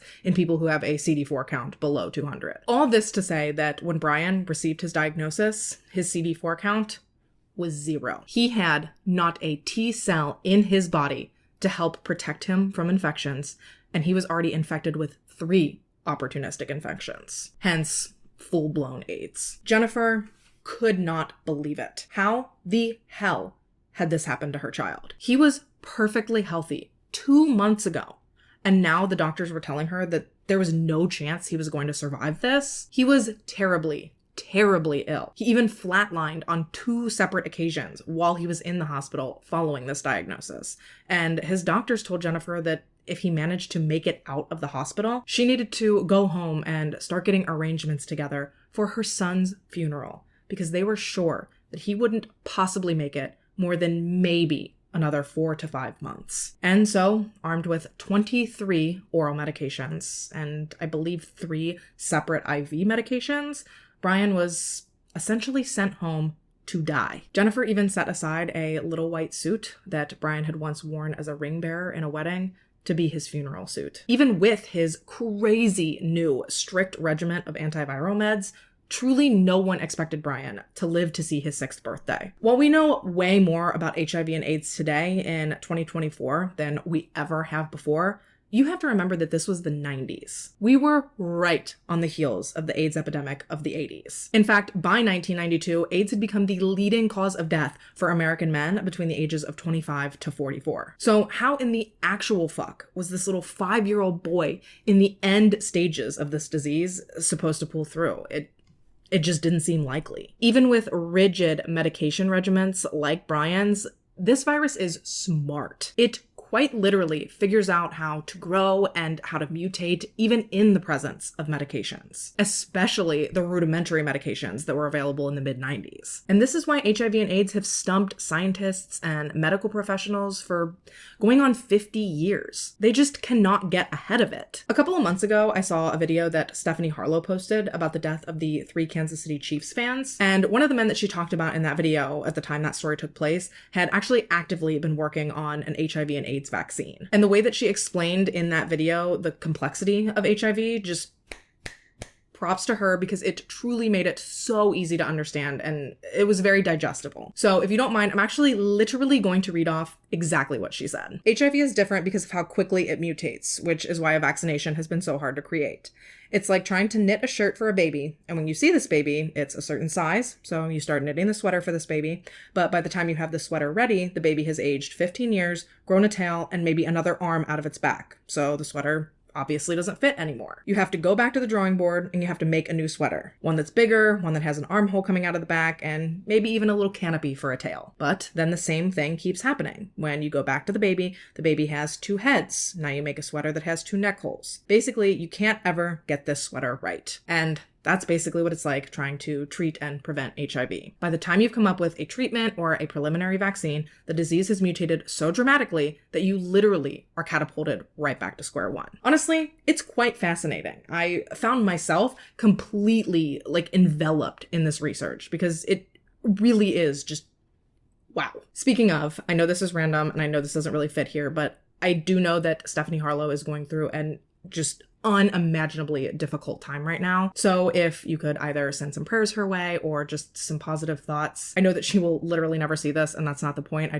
My heart breaks for her and her family and what they're going through right now. So I would be remiss to mention her, but not to mention that. Anyway, after receiving Brian's diagnosis, Jennifer sort of went through the same obsession. Obviously, her sudden interest was out of necessity, where I had the privilege of it simply being chosen research. But following Brian's diagnosis, Jennifer began learning everything she could about HIV and AIDS and the different medications available and the different therapy options that were available. She read every newspaper article she could and every book she could find on HIV or AIDS. She spent hours in the hospital library reading medical journals. She dedicated herself to understanding what was going on with her son to the absolute best of her ability. And quite frankly, she likely saved his life by doing this research and by then advocating for different forms of treatment for Brian that, prior to his case, had never been used to treat AIDS in children. Truly, Jennifer, she is a super mom. Mind you, though, that Jennifer was not the only person hard at work for baby Brian. But before we get into that, I'm going to take my break, throw on my lashes, and when we get back, the effort to solve the mystery of how baby Brian had contracted HIV gets kicked into high gear. Don't go nowhere. Hi, we're back. Just before our break, Jennifer had received Brian's diagnosis and she jumped into action, as had multiple public health officials. When someone is diagnosed with HIV or AIDS, it kicks a process called contact tracing into effect. And essentially, contact tracing is the process of identifying people who have recently been in contact with someone diagnosed with an infectious disease. So when diagnosed in adults, it's typically, who have you had sex with recently? Are you a drug user? Who have you recently used drugs with? HIV is transmitted through the exchange of bodily fluids, primarily either sexual fluids or via shared needles used for intravenous drug use. But Brian was 5. He certainly wasn't out having sex or shooting up heroin, meaning that they had a serious problem on their hands. How had this 5-year-old boy contracted this virus? Contrary to ignorant beliefs of the time, you cannot contract HIV or AIDS from hugging, from kissing someone, or shaking hands with someone. HIV doesn't even survive long outside of the human body, so you can't get it from toilet seats, doorknobs, dishes. It's not spread through mosquito bites, tick bites, other insect bites. It's certainly not spread through air or through the water. It's not even spread through spit or tears,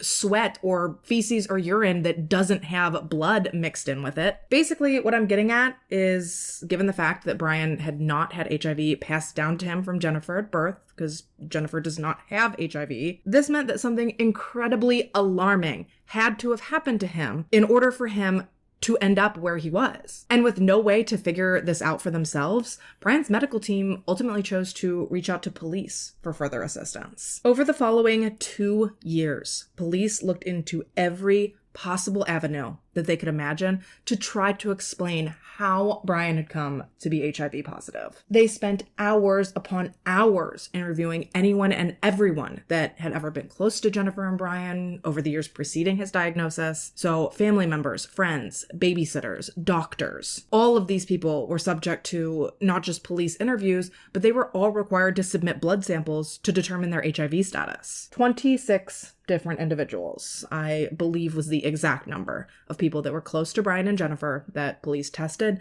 and that all ultimately came back testing negative for HIV. Now, thankfully, over this 2-year period, doctors were able to get a substantial hold on Brian's HIV, and actually by January 1997, so less than a year after Jennifer was told to take her son home to die, Brian's viral load was actually so low that his HIV was literally undetectable. Obviously, this was miraculous and just a huge weight off of Jennifer, relatively speaking. Because sure, AIDS technically isn't reversible, but for the time being, she was able to put that little white funeral suit back away and actually hope for a future for her son. Still though, that did not answer the $1 million question. She continued to agonize over how on earth they had even ended up in the position where she was told to plan a funeral for her 5-year-old. How had Brian gotten sick? Pardon my French, but where the flying, foodling fuck had this little boy contracted HIV? And that is when all of a sudden, completely out of the blue, it hit her. 2 years after Brian's initial diagnosis, the memory of his estranged father looking her square in the eyes and telling her that her little boy wasn't going to live past 5, it finally came back to her like a bag of bricks to the face. This man had threatened to kill her with a syringe on numerous occasions. And if anyone had access to HIV-infected blood, surely a phlebotomist would. In fact, she knew that he did, because if you'll cast your memory back, I mentioned earlier that Brian's creepy Dexter Morgan wannabe butt chin having ass used to smuggle vials of blood out of the hospital and keep them at home in his freezer, like trophies. It all seemed so obvious now. How had she not thought of this before? How had it taken her this long to put the pieces together? Of course, with the benefit of hindsight, we think it's obvious that Brian was responsible, but at the time, she hadn't seen Brian in years when she got her son's diagnosis. And given the time frame we're in, she was likely completely unaware of how easily HIV can go unnoticed in someone if you don't know that you need to be looking for it. And that's not even taking into consideration that at first, it all seems too evil and too deplorable to be true. This boy was purposefully injected with HIV by his own father. It sounds like something that could only happen in like a TV drama. However, once Jennifer brought her concerns to police, they actually didn't really think so. Not only did Brian have the means, motive, and opportunity, but he had access to the blood, and in his own words, he didn't want to leave any loose ends from he and Jennifer's relationship. Couple that with the fact that it was at his urging that she had left him alone in their son's hospital room that day so that she could go grab herself a soda. Once they had discussed all of this and she had clued them into Brian's complete 180 the day that his dad visited him in the hospital, well, it didn't take them long to theorize that perhaps baby Brian had been so inconsolable when Jennifer had returned to his room that day because he was experiencing a hemolytic reaction. A hemolytic reaction, as I'm sure you've probably sort of pieced together at this point, is a serious complication that occurs typically during a blood transfusion when a patient's immune system attacks incompatible transfused red blood cells. Remember in the Janice Trahan case when she said she got her B12 shot and she was immediately in excruciating pain? Yeah, that's because your body does not like coming into contact with blood that isn't at least its own type. Your immune system can pretty much instantly differentiate your own blood cells from someone else's. So if you receive blood that's even partially incompatible with your own, your body will immediately begin to produce antibodies to destroy those foreign cells. Typical symptoms of a hemolytic reaction include fevers, chills, nausea, chest and lower back pain, dark or bloody urine, fainting, dizziness, or like a flushing of the skin. These symptoms typically appear right after a blood transfusion, but in rare instances, they can sometimes develop like several days later. And honestly, in such a little baby,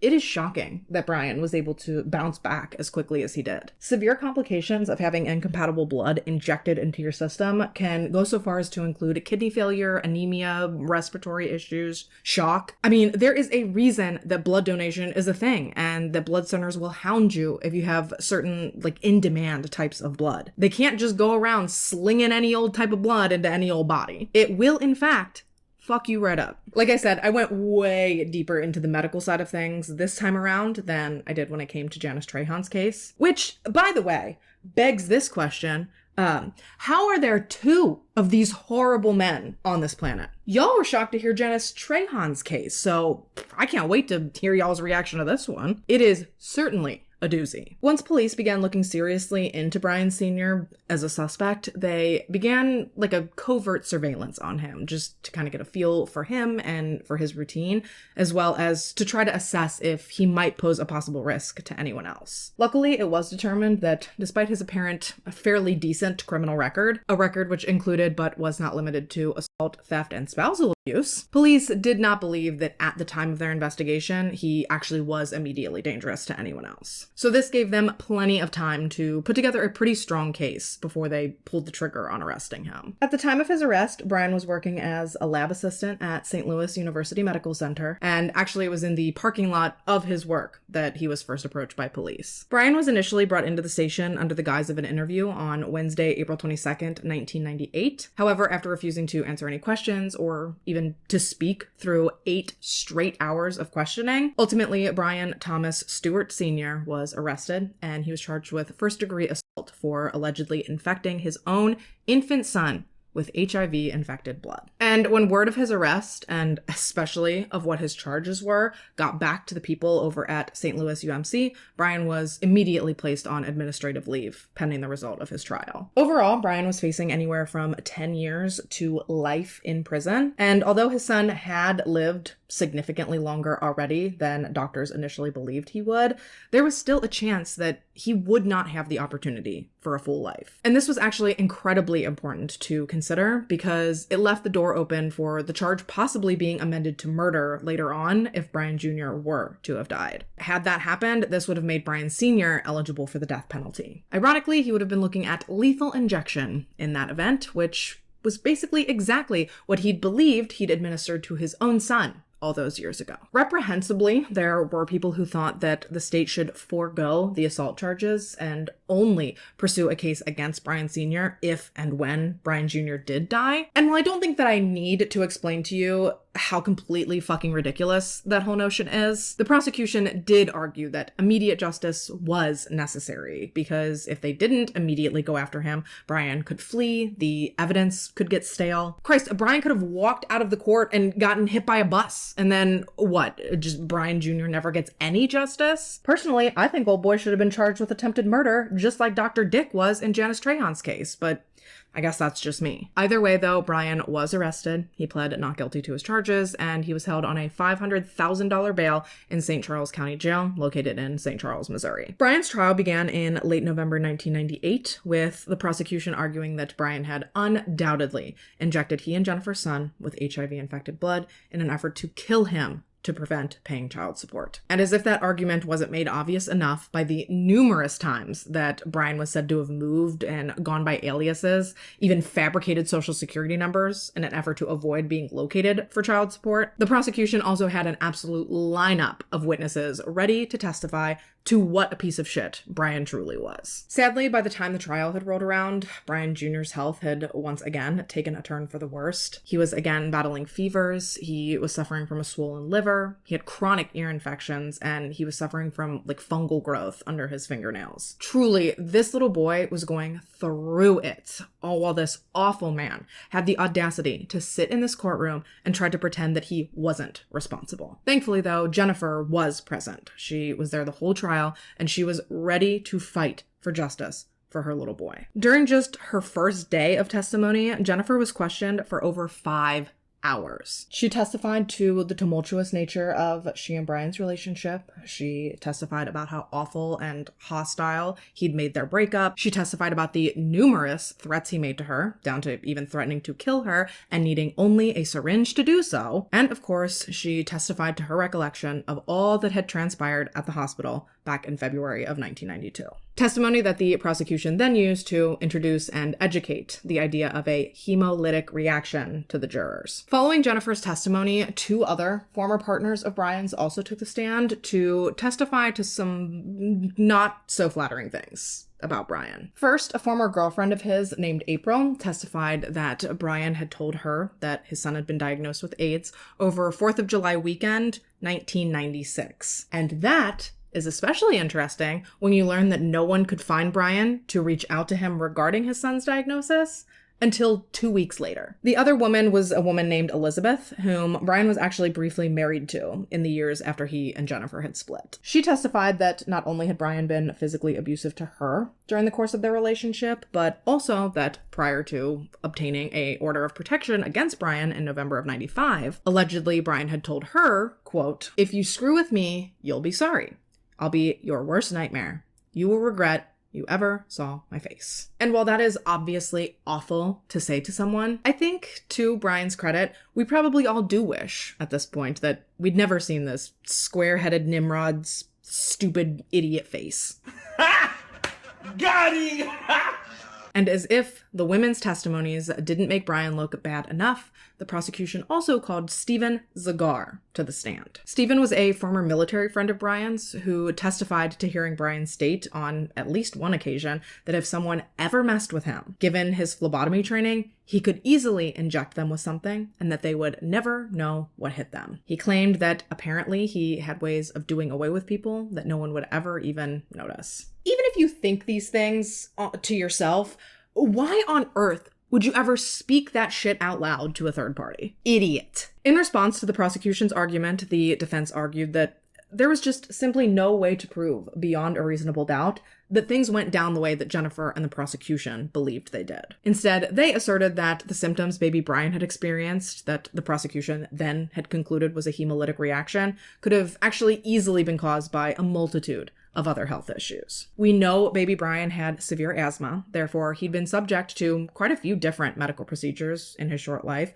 prior to being diagnosed with HIV. Therefore, the defense believed that it was much more likely that he'd contracted HIV during a not-so-sterile medical procedure rather than via a direct injection. The problem with that theory, though, was that baby Brian had never undergone a blood transfusion, which at the time was the most likely avenue that a person could contract HIV outside of sexual contact or intravenous drug use. And while we obviously know that 11-month-old Brian wasn't an intravenous drug user, unfortunately, the same could not be said for a select few members of his close family. Jennifer's sister Veronica and her boyfriend Lee did live with Jennifer and Brian Jr. for less than a month back in the fall of 1993. And while we know that Brian was already infected with HIV prior to his aunt and her boyfriend ever even moving in with he and Jennifer in the first place, the defense argued that because Veronica and Lee were frequent IV drug users, perhaps they had left paraphernalia of some sort lying around at some point, and that maybe baby Brian had found it and pricked himself with it. Maybe that was how he had contracted HIV. And while that sounds like a compelling argument at first,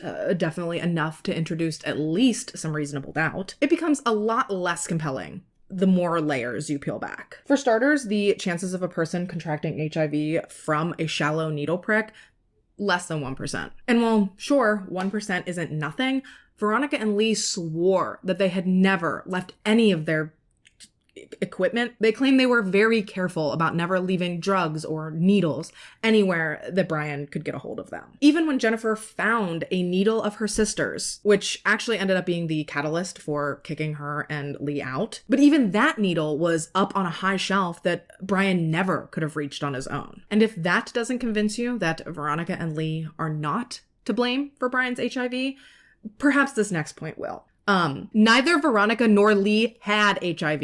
If you'll remember, during the initial investigation into how Brian had contracted HIV in the first place, police had ordered upwards of 30 people whom he and Jennifer were close with, all to submit to HIV testing. And Veronica and Lee were both in that order. They had both given blood samples and they had both tested negative. So ultimately, the defense was forced into attempting one last ridiculous Hail Mary of an argument. As a last-ditch effort, Brian Sr.'s defense argued that had it not been a medical procedure, nor a needle prick from a drug-using family member, nor sexual abuse, which the investigation had also ruled out, they still couldn't believe, beyond a reasonable doubt, that Brian Sr. was responsible, because there was still a possibility that the virus could have been passed to baby Brian in, and I quote, a way that had not been discovered yet. Yeah, the money that guy spent on his law degree, money well spent. Oh, I know my client looks guilty, but he also might not be guilty because of something we haven't discovered yet. What fucking legal sitcom did this guy pull that argument from? Like, he truly could not have expected that to be the idea that clinched his client's not guilty verdict. I mean, Come on. At no point throughout the trial did Brian Sr. elect to take the stand. Actually, I don't think that he's ever really, beyond pleading not guilty, spoken out in his own defense. The only real statement I've ever come across that he's given regarding the matter was years after his trial when he was asked to do a couple of interviews. He never really spoke on the case much, per se, but he was definitely devoted to using his words to virtue signal, stating that he was a good person with a good heart that never could have done what he was being accused of. He claimed that he loved his son unconditionally, that as a baby he hugged him and burped him and squeezed him, changed his diapers, bathed him, and rocked him to sleep. In fact, he actually had the audacity to argue that Brian Jr. wouldn't have been born at all had it not been for him, because Jennifer had wanted to have an abortion. Obviously, this is just bullshit that he's spouting in an effort to change the public's incredibly low opinion of him, as is his stance that Brian's HIV test was falsely positive. Yes, he claims that Brian does not and never had HIV, and that rather than setting the record straight, he's now bragging and exploiting HIV on his Facebook. As if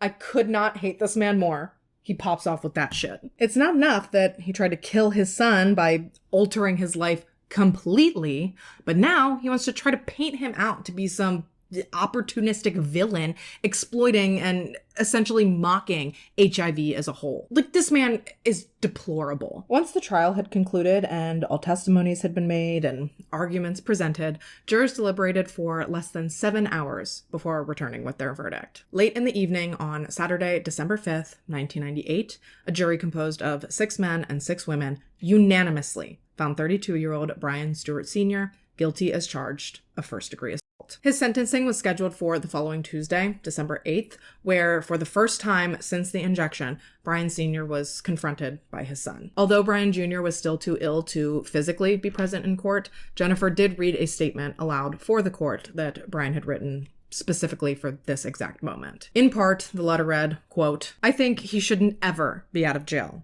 He shouldn't have done this. Why did he do such a bad thing to me?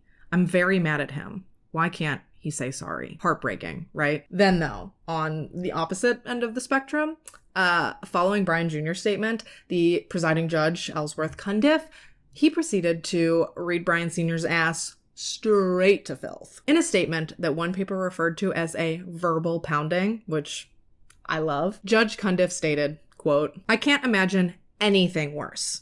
You've reached new heights. You're in a class by yourself. I believe that when God finally calls you, you are going to burn in hell from here to eternity. And maybe that is the only justice that will come of this, is when you are finally gone." My thought is that injecting a 10-month-old child with the AIDS virus really puts you in the same category as a war criminal, as the worst war criminal. The maximum I can do with you is life in prison. And I don't really think that's a very fair sentence, not with all that your son is going to have to go through. And with that, Judge Cundiff did proceed to sentence Brian to life in prison with the possibility of parole. Brian did go on to try to appeal his conviction sometime in 2000. However, his arguments were garbage and his conviction and sentence were upheld. He was first eligible for parole in 2011. However, he's been denied parole twice since then. He's currently serving his time in protective custody at Eastern Reception Diagnostic and Correctional Center. He spends every single day by himself due to extreme hostility from the other inmates, because they all know exactly what he did and why he's there. He has no friends, no acquaintances. He spends every day alone writing letters to people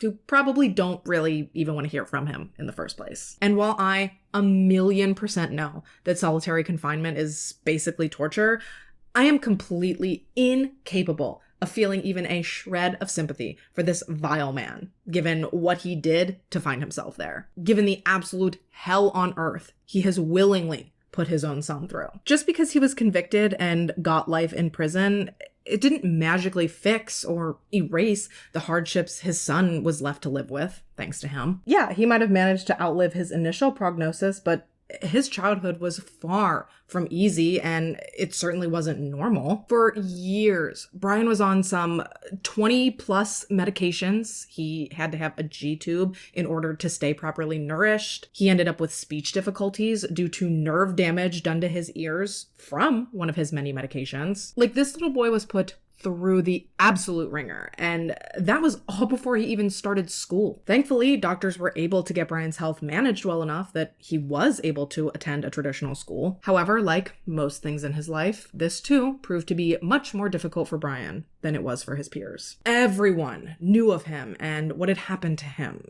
Everyone knew his diagnosis. And it's the early 2000s at this point, so people are still wildly ignorant to HIV and AIDS. People are still ignorant to it today, so back then, fucking forget it. Brian was routinely teased and mocked and ostracized by his peers. They called him AIDS boy and they called him gay, even though, one, you don't have to be gay to have AIDS, and two, Brian had not contracted HIV through sex to begin with. They didn't care. He was routinely pushed or hit. He was constantly getting into fights. Like, it sounds awful. And honestly, the adults weren't much better. For starters, where do you think that kids learn to say all of this degrading shit that they were saying to him? And then putting that aside, Brian was barred from playing football, from being on the wrestling team. Christ, they wouldn't even let the poor kid be a Boy Scout out of fear that somehow he would give the other kids AIDS. Truly just beyond ridiculous. Obviously, I'm saying this now with hindsight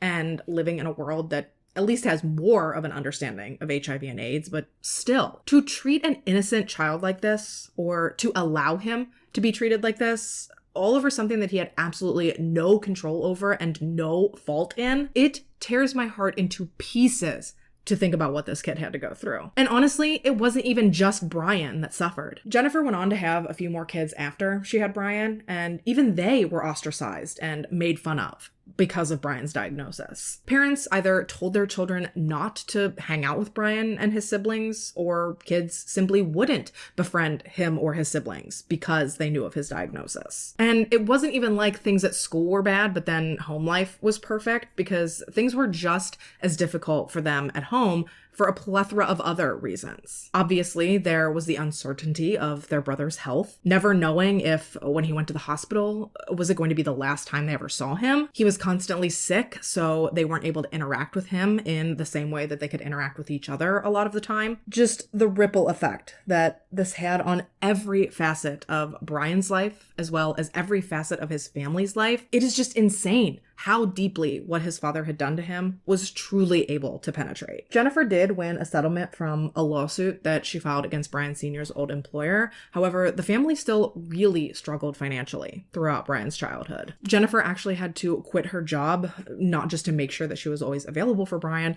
but she also had to make sure that she could qualify for the financial aid needed to cover Brian's medical expenses. Jennifer had to keep her family's income below a certain point, which sure benefited Brian medically, but it made Jennifer feel incredibly guilty because she felt like she was holding her other children back. And well, as a mother, I can feel that to my bones. There is no greater pain as a parent than not being able to give your child anything they could possibly want. But what else was she supposed to do?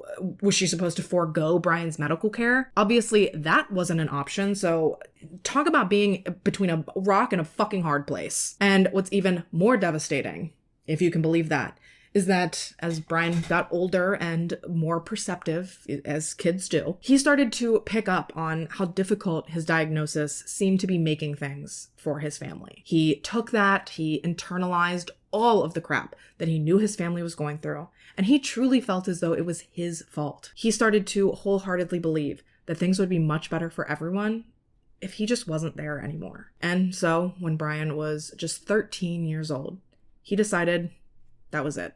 He was done.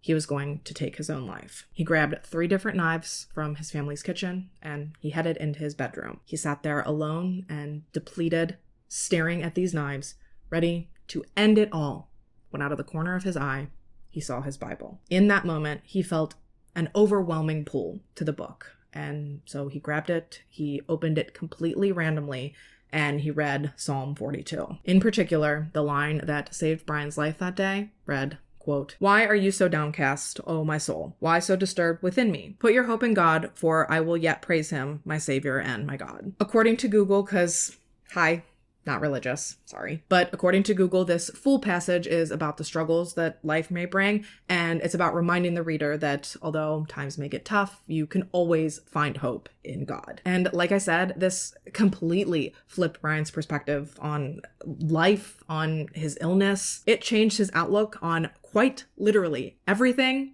about everything.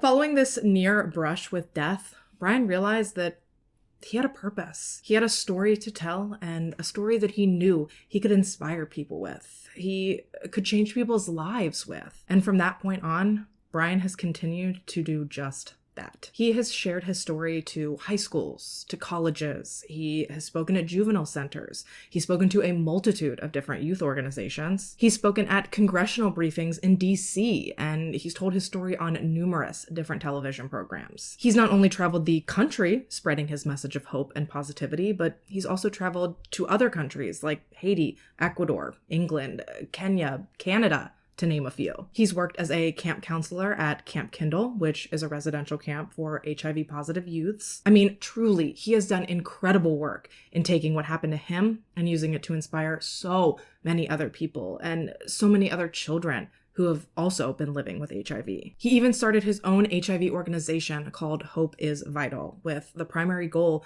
of supporting those living with HIV and educating everyone else. HIV is not a death sentence anymore. We covered this in my Janice Trahan video as well. With the medical knowledge and advancements that we have nowadays, a person with HIV can live a long and healthy life with the help of the right medications and therapies to manage their condition. And as far as I can tell, Brian appears to be doing just that. He's engaged to be married, he's active on social media, and above all, he dreams of someday becoming a father himself. He has spent years helping his mother raise his siblings, and he wants so badly to have his own children that he can raise in hope. He wants to raise his children to believe that the world is a peaceful place and that he will always be there to protect them, and that even through bad times, great things are possible. As for his relationship with his own father, understandably so, he doesn't really have one. When he was 8, he opted to change the spelling of his name from Brian to Brryan, on top of then also adopting just his mother's surname rather than the hyphenated version he was given at birth. And obviously all of this has been done in an effort to distance himself from his dad. He has had the misfortune of seeing him, I believe, once since all of this happened. He gave a statement at one of Brian Sr.'s parole hearings a while back. And actually, he said that he thinks so few and far between about his father that had he not seen a recent mugshot of him, he doesn't even think he would have been able to recognize him. He says that while he doesn't want him released from prison, he really holds no ill will towards him. Honestly, he said he doesn't really feel anything about him or towards him. Sure, he hopes that somewhere deep down in the swirling black vortex where his father's heart is supposed to be, that maybe he could feel some regret or some remorse for what he did to him, but overall it really doesn't affect him one way or another anymore. He believes that his father is paying his consequences and that outside of that, he forgives him. He doesn't want to hold a grudge against him because he knows he's better than that. He just doesn't need to burden himself by sinking to his father's level. And with that, you guys, we are about wrapped for today. Let me know your thoughts on this case in the comments down below. As always, I thank you so much for taking the time to watch this video and to listen to this story. If you have a case or a topic you'd like to see me cover, please fill out the case submission form that I have linked in the description. And if by chance you're interested in anything about today's makeup, I will also make sure to have all of the information and the links for the products I used today listed down there for you as well. If you haven't already and you'd like to, go ahead and subscribe to my channel. I put out new videos every 10 days. The date of my next video should be here somewhere on the screen for you. But if you turn on your post notifications, you'll always be notified when I do post, and you'll always be sure to catch me back here in my next one. Until then, though, stay safe and have a good week. Bye. In 1992, Dr. John Schneeberger was a respected doctor and a family man with an impeccable reputation. That said, though, behind his calm and reassuring bedside manner, this doctor was hiding a secret far darker than anyone could have ever imagined. His facade was actually so impenetrable that when a patient accused him of a crime almost too shocking to believe, her claims were met with disbelief and suspicion. She was ostracized for years, simply for speaking her truth. The problem, though, the evidence, it didn't add up. Each and every test, one by one, appeared to point to the good doctor's innocence, but his victim she always knew the truth. So even as the world seemed to turn against her, this woman was determined to prove what had happened to her. She refused to back down. And ultimately what followed was one of the most bizarre and most chilling criminal cases in modern history. A twisted story of scientific deception and a woman's relentless fight for justice. This is the story of John Schneeberger and Candace Foley, a story of how a brave woman exposed the seemingly impossible and how a doctor's horrifying secret finally came to light.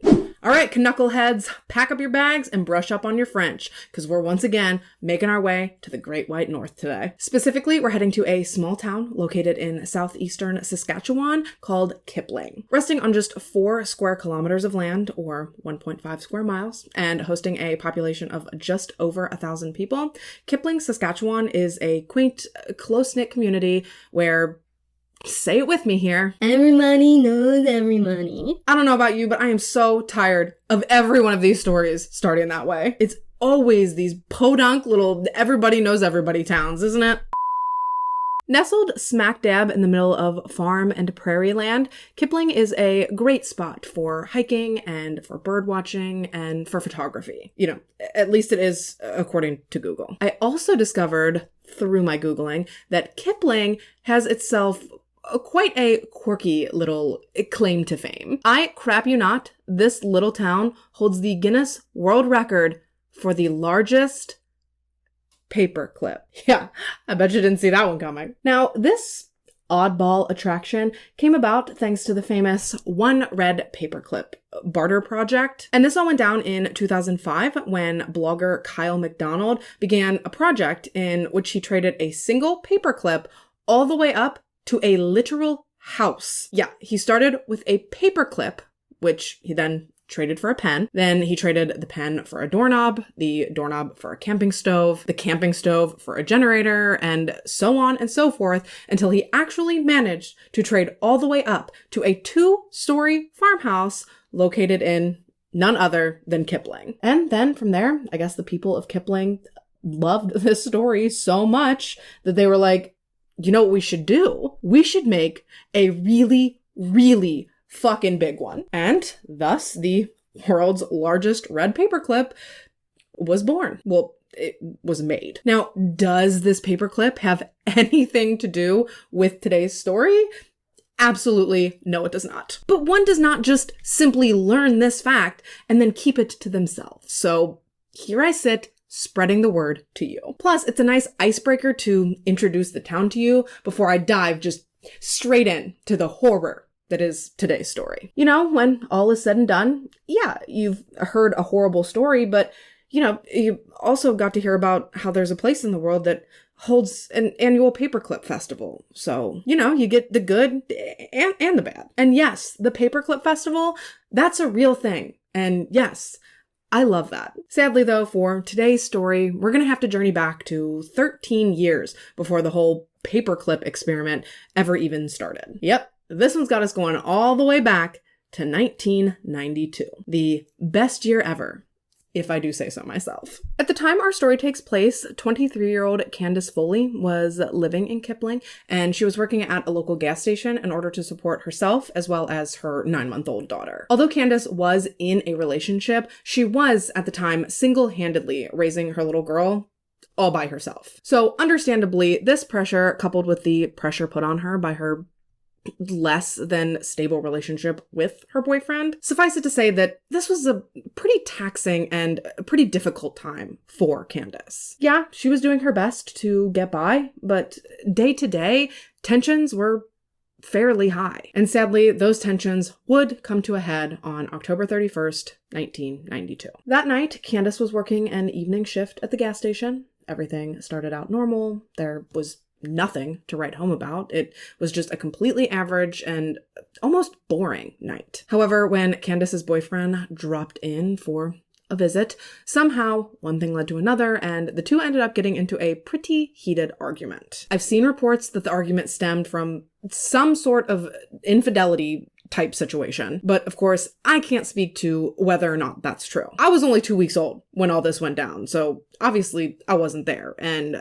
it honestly really doesn't matter either way. I don't think that it's relevant. The important takeaway here from this argument between Candace and her boyfriend was that Candace was so mad that she actually ended up grabbing her stuff from behind the counter at the gas station. She grabbed her purse, she grabbed her coat, and she dipped out. She straight up left the gas station, she left her shift, and she drove off. Like I said, these two had a pretty tumultuous relationship in general, but for whatever reason, this night, this fight had made Candace madder than I think she'd ever been. She really didn't know what to even do with herself following this argument, so ultimately she ended up just driving around for a while. She drove and she drove and she drove until, before she knew it, she was headed straight for Kipling Memorial Union Hospital. She wasn't headed there for any sort of medical reason, though. At the time, she was actually just driving there in hopes of tracking down her best friend. I guess her friend worked at the hospital, so I think she was hoping that if she popped in, maybe her friend might have a minute or two to sit and to talk with her. Maybe she could help her find some clarity, or at the very least, maybe she would be able to help calm her down. Unfortunately, though, once Candace got to the hospital, one of the nurses broke the news to her that her friend actually was not even working that night. And as I'm sure you can imagine, this was just like the cherry on top of the shit Sunday that was Candace's night. Here she is, busting her ass at work. Her boyfriend shows up. Now they're in a big fight. All she wants to do is talk it out and to spend some time with her best friend, and now she can't even do that. By this point, Candace was borderline hysterical. She was crying. She was hyperventilating. She was in such a bad mental state that one of the nurses that she'd been speaking to actually gently suggested to her that maybe she should stay for a bit until she got a chance to speak to the on-call doctor, Dr. John Schneeberger. And hearing this, Candace was actually totally open to speaking to the doctor, because not only did she know him already, just from the sheer fact that he was one of only 2 doctors in this tiny town, but he was also her regular doctor. Like, he was her primary care physician. He had also just recently delivered Candace's baby, just 9 months prior. So of course she's comfortable with him, understandably so. She knew him, she trusted him, and she was confident that even in the terrible mental state she was in, he actually might be able to help her. And so the nurse set Candace up in an exam room, and from there she just waited. So while Candace waits, why don't we take a little dive into who this Dr. Schneeberger was. So John Schneeberger, despite sounding like a Dr. Seuss character, was actually just a regular old man born and raised in Zambia. He attended medical school in South Africa before he ultimately decided to relocate to Canada in 1987 when he was just 26 years old. Dr. Schneeberger began his medical career in a small town called Oxbow, which is located about an hour southeast of Kipling. He worked at a medical clinic there for about a year, which doesn't sound long, in the grand scheme of life. However, it was long enough for him to break up a marriage and to come away from it with a new girlfriend. So it might have been a short stint in Oxbow, but it sure was a messy one. I'll tell you that. John's soon-to-be wife, Lisa, she had actually been working as the receptionist at the medical clinic where he was working when they met. But although things started off professional enough, it did not take long before this new doctor had swept Lisa right off of her feet and right out of her marriage. Then once they were official, they packed up and they moved to Kipling in 1988, just before John began his practice at Kipling Union. But what's crazy is that despite how John and Lisa's relationship began, people still seem to respect the hell out of this man. And not just for his medical prowess, but they also seemed to love and respect him for how well he seemed to take on his new role of stepfather. Lisa had come away from her first marriage with 2 children, but from all accounts, John appeared to be a really loving and a really accepting father figure. He seemed to get along really well with both his stepson and his stepdaughter, and pretty much from Lisa's divorce on, he took them in and he raised them as if they were his own. Overall, from what I could gather, it just seems as though everyone who met John Schneeberger ultimately ended up liking him. He was friendly and he was charming. He was warm and he had a good bedside manner. He was very personable. So although he'd only been a resident of Kipling for like 4 going on 5 years at the time our story takes place, he had become somewhat of a town fixture. Again, he's one of only 2 doctors in this town, so he's likely got some sort of history, be it professional or personal, with most, if not all, of Kipling's residents. He was very well liked and he was very well respected. And of course, he was very much trusted. And so, getting back into the story, this again is why Candace had no problem seeing this man on a whim this night when she was like this close to having a freaking mental breakdown. And so, eventually, Dr. Schneeberger comes into the exam room. He greets Candace. The 2 of them begin talking and she explains everything to him. She tells him about the fight with her boyfriend. She tells him that she feels like she's at the end of her rope.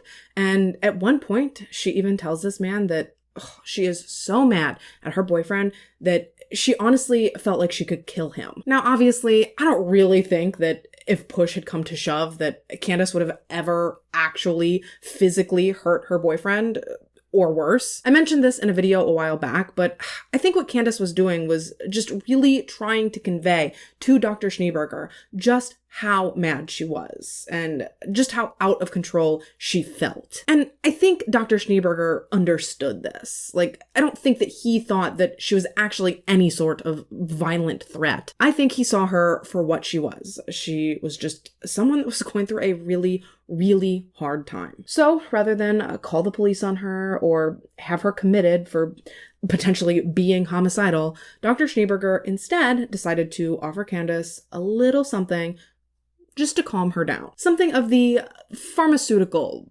variety. And hearing this, Candace is thinking that he means like a Xanax or a Valium or something. She's expecting this man to come back in this room with a tiny little pill. So imagine her surprise when Dr. Schneeberger comes back into her room with a syringe locked and loaded.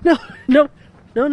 Now, if you've seen my video on Jenna Strahan and Dr. Richard Schmidt, you'll understand why if you come at me with an injection that I'm not expecting, I'm not a violent person, but I'm throwing fucking hands. Fisticuffs, bitch. But again, Candace knew Dr. Schneeberger. She trusted Dr. Schneeberger. The entire town trusted Dr. Schneeberger. He was a doctor, for crying out loud. Like, he obviously has to have her best interest at heart, right? I mean, according to the Hippocratic Oath, it's patient welfare above all else. So, without honestly giving it much thought, Candace agreed to this injection. And as soon as Dr. Schneeberger dispensed its contents, Candace felt the effects almost instantly. While Candace had been expecting, like I said, something along the lines of Valium, Dr. Schneeberger had instead taken it upon himself to administer Candace a hefty dose of the benzodiazepine midazolam. Specifically, he injected her with the brand Versed. Mind you, this shit is no joke. Versed is a powerful and a very fast-acting medication primarily used for sedation. Sure, it can be used to reduce anxiety. However, in this instant with Candace, to me, it seems like a really dramatic choice. Versed actually works by slowing down the central nervous system and producing amnesia. So oftentimes patients who take this drug have little to no memory of their time under its influence. And please understand that when they say fast acting, they ain't playing around. Candace claims that pretty much as soon as Dr. Schneeberger pulled the needle out of her arm, she went limp. She lost all control over her body. She lost control of her muscles, and she basically collapsed onto the exam room bed. Like, she was essentially paralyzed. And this was really scary for her. She felt so helpless that she even tried to scream and to cry out, but she couldn't even manage to get that out. Truthfully, all she could do was lay there, face down and frozen in place. The only thing that Candace seemed to not lose control of was her mind and of her awareness. Although groggy, Candace was fully aware and fully comprehensive as someone, she couldn't see who at the time, but upon her sedation, someone began to unbutton and to remove Candace's pants. And remember, Candace is more or less paralyzed right now. She can't scream, she can't cry out, she can't fight back. She can't even turn around to see who might be doing this to her. All she could do was lay there, horrified, as this person removed her pants, pulled her underwear to the side, and raped her for the longest and I'm sure the most excruciating minutes of Candace's life. She was just stuck there, experiencing every woman's absolute worst nightmare. And the worst part about all of it was that this was taking place in a hospital, of all places. This is happening in one of the few places in the world where you might actually have believed that you'd be safe. At least you'd hope that you would be. Once this man was finished having his way with Candace's limp, paralyzed body, he hoisted her pants back on, he fixed her disheveled clothing, and then he quickly made his way out of that exam room. And although Candace was damn near fully paralyzed, she did manage, by using all of her available strength, to turn her head just enough to catch the slightest glimpse of the man as he walked out of her room. And who did she see? Well, of course, none other than Dr. John Schneeberger. Honestly, you could have locked him up at the beginning of the story for having such a stupid-ass name. I cannot believe that I'm gonna have to say that shit so many times today before I'm done filming this video. Schneeberger. That alone makes him sound like a whiny little bitch. At any rate, though, while it may seem obvious to you or to I who was responsible for Candace's ordeal, you have to remember we're listening to the story recounted now with the benefit of both a clear mind and of hindsight. But Candace, when she was experiencing these horrible things, she was under the influence of a very powerful sedative. She didn't know what was going on. She didn't know who was in the room with her at any given time, or how much time had passed from one moment to the next. I'm sure you were probably sitting there and listening and screaming like, obviously it's the doctor. But Candace's perception of what was happening was much, much less clear than ours collectively here is now. And honestly, if nothing else, that just makes it more impressive that she was able to muster up the strength that she needed to force herself to move and to see who had violated her. And once she had seen who was responsible and she had locked that shit into her brain, Candace finally allowed herself to pass all the way out. Now, I'm not 100% sure how long she was actually fully blacked out for. All I know is that when she did finally regain consciousness, the nurses that were tending to her told her that she was too groggy and too sedated to drive herself home. So Candace was forced to stay the night here in this hospital where she knew she had just been raped. That fact alone had to have been so mentally traumatizing. And remember, that's on top of the trauma that she's already endured up to this point, not to mention the trauma that she's going to be subject to for the next couple of years. Oh yeah, years, but let me not get ahead of myself. So Candace, she wakes up the next morning, she's alone, she's groggy, she's confused, but as soon as she opened her eyes and she began to get her bearings, she was immediately hit with the realization and the memories of everything that had happened to her the night before. This hadn't been some horrible nightmare, and this hadn't been a hallucination.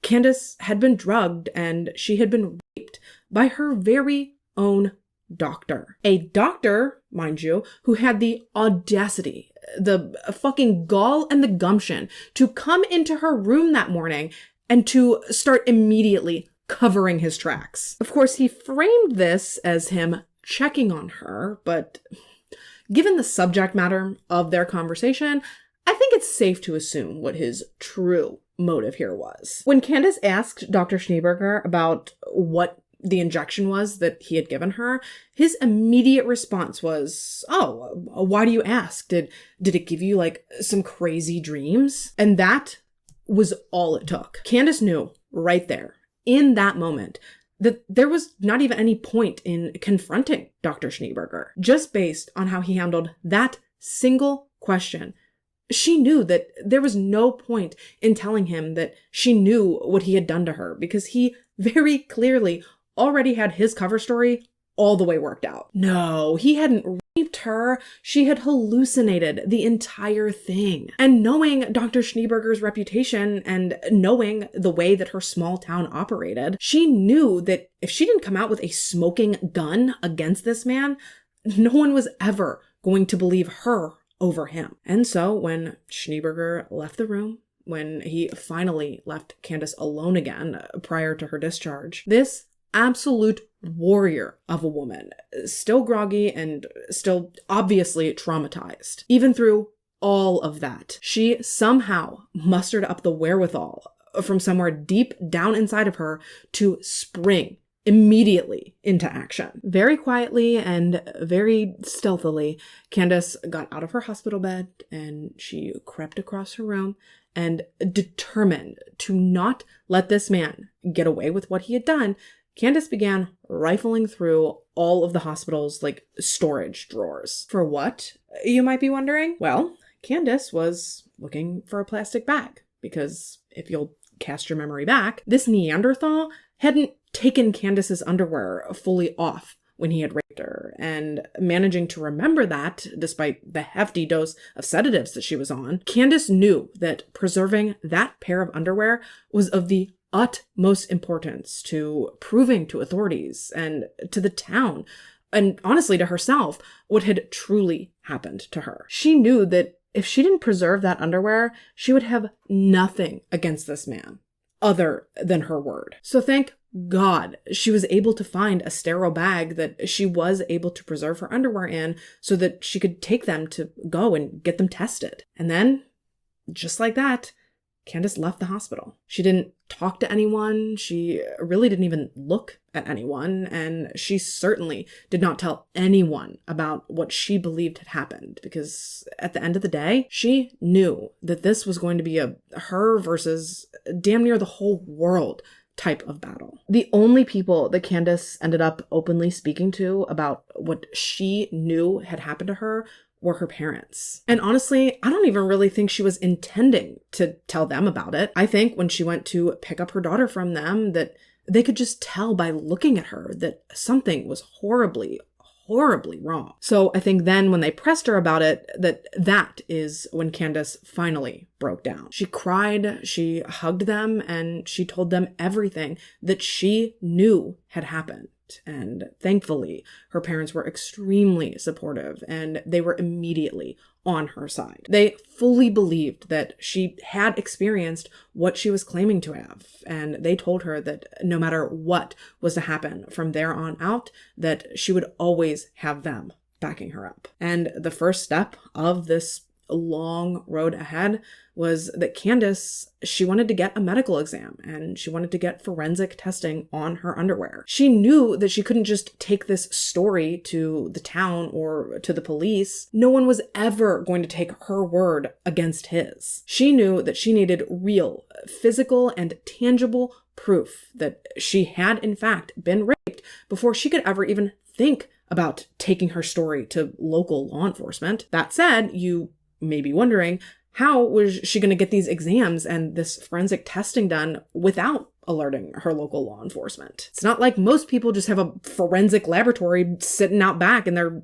dilapidated garden shed. Thankfully, Candace had already thought every detail of this through. She knew she couldn't trust the doctors or the nurses or the police in Kipling, so instead she drove 2 hours away to a town northwest of Kipling called Regina. Only there and then, outside of the confines of Kipling, did Candace feel safe and comfortable enough to open up to anyone about what she had been through. At the hospital in Regina, Candace was able to speak to multiple different medical personnel, as well as to 2 different sexual assault counselors, all of whom took her extremely seriously. All of them listened to her, and they took in what she was saying, and ultimately they determined that they needed to perform a rape kit. And to no one's surprise, I'm sure, the results from the test showed evidence of semen on Candace's underwear and on her pants. She also underwent a vaginal exam, which ultimately also showed the presence of semen. So Candace was right. She had not hallucinated what had happened to her. It was not a dream like Dr. Schneeberger had subtly implied to her that it was. Candace now knew, beyond any shadow of a doubt, that she had, in fact, been raped. And being that the hospital was legally obligated to do so, the staff in Regina did contact the RCMP, who then contacted Kipling to report what had happened. There was no turning back now. The reports had been filed, the police were involved, and this investigation, it was going forward. And the police's first point of contact, the Kipling Memorial Union Hospital, the scene of the crime. Police kicked off their investigation by reaching out to the hospital and speaking to some of the staff members that had been on shift the night of the rape. And not surprisingly, just as Candace had suspected they would, every single staff member there that police spoke with, they all sided with Dr. Schneeberger. According to the nurses and the other support staff that police spoke to,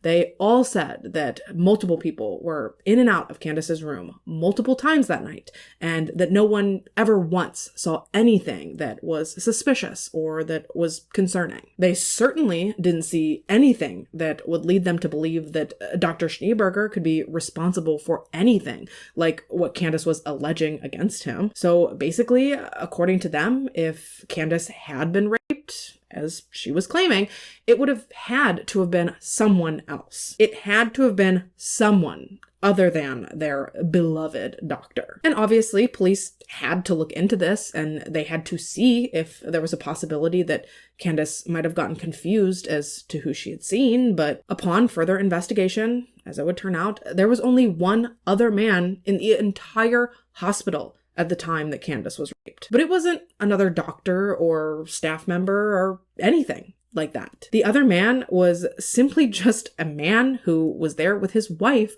while she was giving birth. And when police questioned him about his movements that night, he and his wife both maintained that he never once left her side the entire night. He was either in the delivery room with her as she was literally expelling their baby, or he was in the recovery room with her, soaking in that newborn bliss. And that, as they say, was that. Outside of nurses, Schneeberger, and support staff, Candace and this couple and their baby, they were the only people in that hospital. So if it had not been this new father, then there was only one other man that was in the building that night that was capable of leaving his business on Candace and on her underpants. And of course, that was Cheeseburger himself. Frustratingly though, when police finally got to the point of questioning him, he stood firmly in his denial. He told police that Candace had come in, that she had been a hysterical mess, and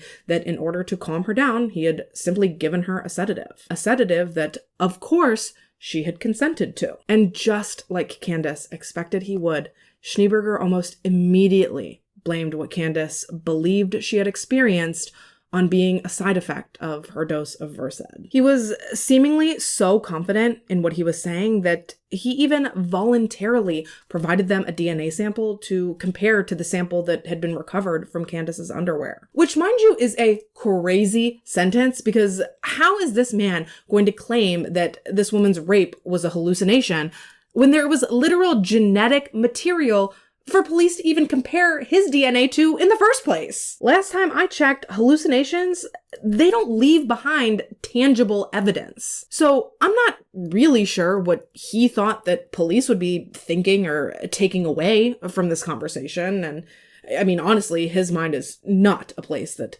I'm trying to dive too far into, but nevertheless, Schneeberger submitted to this test, his blood was drawn, and it was sent off for testing. So all there was left to do now was to wait patiently for the results. Meanwhile, as this investigation was going on, things for Candace were going pretty much exactly how she feared they would. As soon as word started to spread of what she was accusing Dr. Schneeberger of, the entire town pretty much flipped on her like that. People jumped immediately to comparing her reputation to the doctor's, talking about how she was a party girl and how she couldn't be trusted. They even started spreading rumors and theories around, claiming that Candace was making everything up just to try to ruin the doctor or to get money out of him or something like that. When push came to shove, even members of Candace's own family turned their back on her. Everyone was buying into these rumors that Candace, this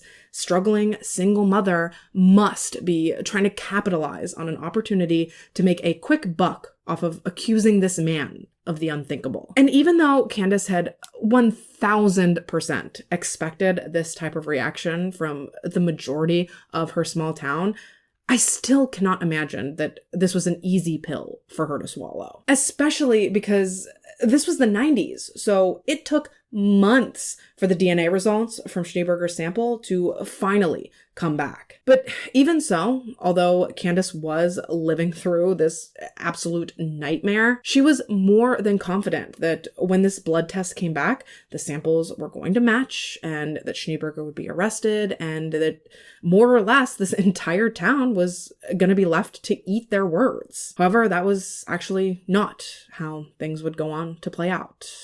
Not even slightly. 6 months later, when the DNA test results came back, they seemed to prove conclusively that John Schneeberger, he was not a match to the semen sample that had been recovered from Candace's clothing or from her internal exam. Yeah. What? Insane. And we're not even to the craziest part of the story yet, so just hang in there with me, all right? If Candace can wait, spoiler alert, years, I think we can all wait another 15, 20 minutes, right? At any rate, these results came back, and suffice it to say, Candace was baffled by the findings. She could not fucking believe what these people were telling her. She so vividly remembered seeing this man's raggedy ass walk out of her room after that rape. And so despite these results, she refused to believe what she was being told. She told police right then and there that there was no fucking way that Schneeberger was not responsible for what had happened to her, and she demanded that they keep looking into him. She didn't know how, but she was sure, not a doubt in her mind, that this man had somehow managed to cheat this DNA test. She thought he'd either switched the blood or that he had an in at the department or something. Somehow, some way, those results were wrong, and Candace refused to just accept it. She insisted that they not drop her case, and she demanded that they run the test again. And so, likely hoping to just placate her, police did contact Schneeberger and they asked him if he'd be willing to submit another sample. And once again, he agreed. I mean, don't get me wrong, he was annoyed. In his mind, he'd already passed the first test, so to speak, so why are they putting him through this whole rigmarole again, you know? But either way, in August of 1993, homeboy once again went in and he provided police with a DNA sample. This time, however, rather than supplying them with a vial of his blood, police requested instead that Schneeberger come down to the station where they could fully supervise his blood draw. And y'all, supervise they did. From the moment Schneeberger walked into the department, when he sat down, when the nurse put the needle in this man's arm, there was not a single moment throughout the entire process that there was not at least one officer, probably two, just hanging around and making sure that everything was above board. They didn't want there to be any chance or any opportunity for Candace to, again, be able to argue the results of this second test. And I will be goddamned if that second test result did not come back with the exact same results as the first one. According to police and according to the test results, there was no way that Dr. Schneeberger had been the one to rape Candace. His DNA simply did not match the sample DNA. Twice now, that has been proven. 2 tests, 2 samples, both coming back with the same result. There was no arguing it this time, no refuting it. As far as Kipling police were concerned, Dr. John Schneeberger was an innocent man. He was officially ruled out as a potential suspect, and he was sent back to go about and live his life. And as for Candace, she was basically just told that she was out of luck. Police, they didn't have any more suspects. They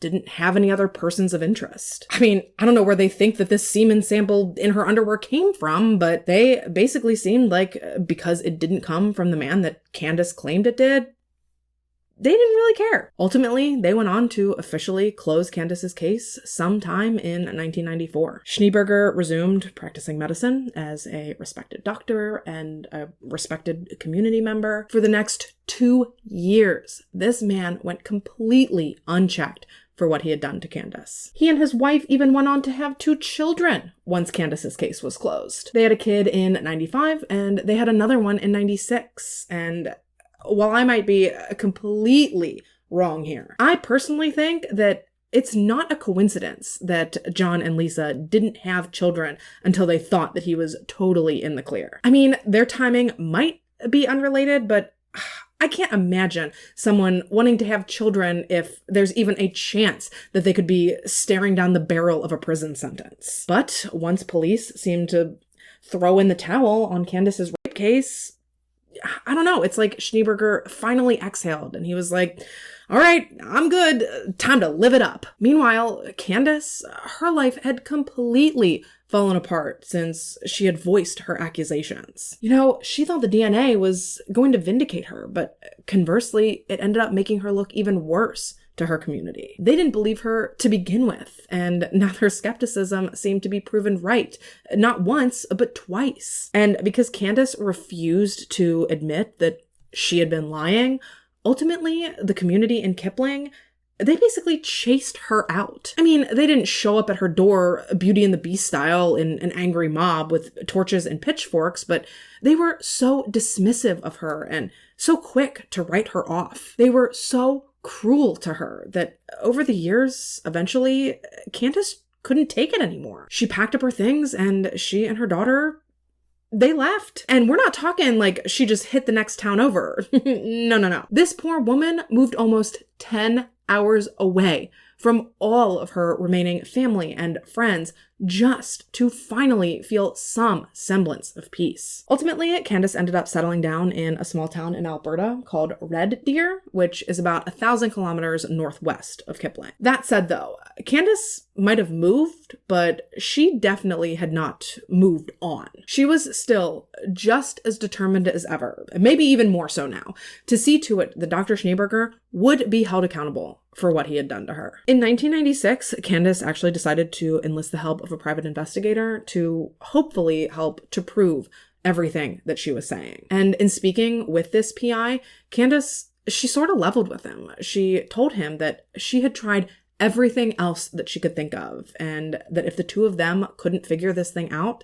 she really didn't have anywhere else to turn. And thankfully, unlike goddamn everybody else in this story, Candace's PI actually did believe her. He felt as though her story was genuine, and he believed that she had been through exactly what she was claiming to have been through. So the first order of business, try to obtain their own sample of Schneeberger's DNA. Like I said, Candace wasn't sure how he had done it, but she knew that somehow Dr. Dick had managed to sway the results of the test. She explained to her PI that the only way that she believed that they would ever get an accurate DNA sample from this man was that if he didn't even know he was giving it. And this actually gave Candace's PI an idea. With the help of his assistant, they concocted a plan where they were going to approach Dr. Schneeberger and they were going to offer him an opportunity to enter a raffle to, I believe it was to win a diamond ring. So they track him down, they offer him a chance at this raffle, and he eagerly agrees to enter. He fills out the form, he places it in an envelope, and then fully and totally, on his own free will, he licks it to seal it. He didn't even think twice about it. Like I said, once they had closed Candace's case, I truly believe that this man, he thought he was home free. He thought that he had beat the system, he thought that he had beaten her, and he more or less believed that he was completely invincible. So color him surprised when he found out through the grapevine that Candace was working with a private investigator. Girl, he was pissed. And his wife, also pissed. In their opinion, this woman was harassing them. She had some sort of grudge against them, and for whatever reason, she was trying to unjustly ruin their lives. And from that point on, Dr. Schneeberger stopped even sealing envelopes the traditional way at all. He instead started to seal them like at a sink with water. And while I can for sure objectively agree that given the story that we've gone through up to this point, that was incredibly sketchy. Classic suspicious behavior. However, I will say that I've been sealing envelopes with water for years. Bitch, I would rather fillet the skin off of my body with a dull Swiss Army knife than ever taste that vile ass envelope glue. Like I said, though, I think we all know that Schneeberger's issue wasn't so much with the taste of the glue as it was with not wanting to go to prison. As for the envelope he'd already tongued the hell out of, though, frustratingly, when Candace's PI finally got it back to a lab for some testing, for whatever reason, they weren't able to pull enough uncontaminated DNA off of it. So basically, this whole diamond ring raffle story, it was all for nothing. Actually, all they ended up doing was putting Schneeberger back on high alert. Prior to this, he had completely written off the chance that he could ever go down for his crimes. But now that he knew that they were still looking into him, he was so hell-bent on putting distance between him and Candace that he ended up sending a letter, envelope sealed with water, no doubt.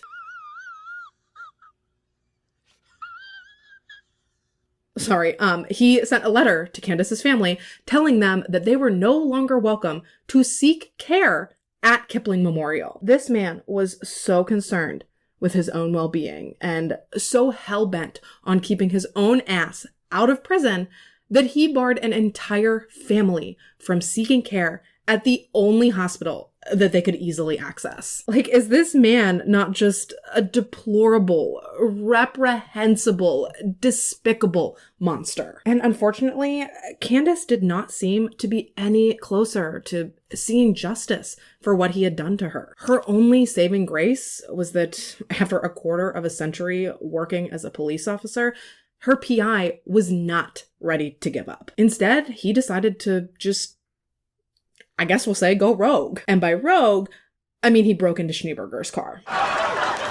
Oops. Now, when I say broke in, allow me to clarify. What he did was he opened the car door and he let himself in because Homeboy's car was unlocked. So can you really break in if it's left wide open? Says the girl who had her purse stolen from out of her unlocked car once. So for clarification, yes, I know that even if a door is unlocked, entering any sort of structure without permission can still be considered breaking and entering. So Candace's PI, his name was Larry, by the way. So Larry, he goes to the parking lot of the hospital. He makes his way to Schneeberger's car.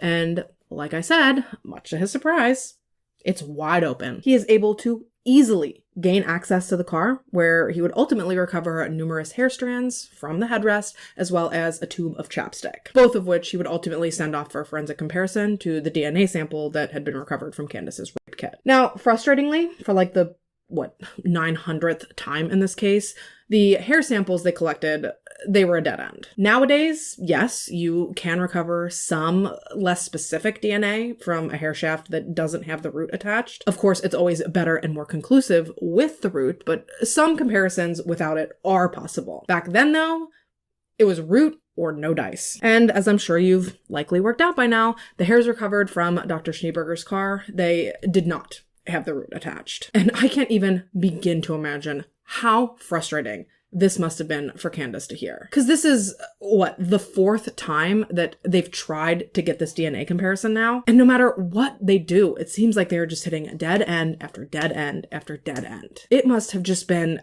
so disheartening. However, this time, all hope was not lost. Because if you'll remember, hair was not the only thing that they had taken from Schneeberger's vehicle. They had also recovered that tube of chapstick. After years of waiting and searching for answers and fighting for proof, Candace finally got her first glimmer of hope. When compared to the sample taken from Candace's rape kit, the epithelial cells pulled from that chapstick tube, they were a perfect match. Finally, some sort of break in this case, right? Well, yes and no. Well, yes, this did finally confirm to Candace and to Larry what they had both suspected all along. In a court of law, this evidence, it was never going to hold up. Not only had it been obtained illegally and without a warrant, but there was also no way to definitively prove that the cells on the chapstick were Dr. Schneeberger's. I mean, like,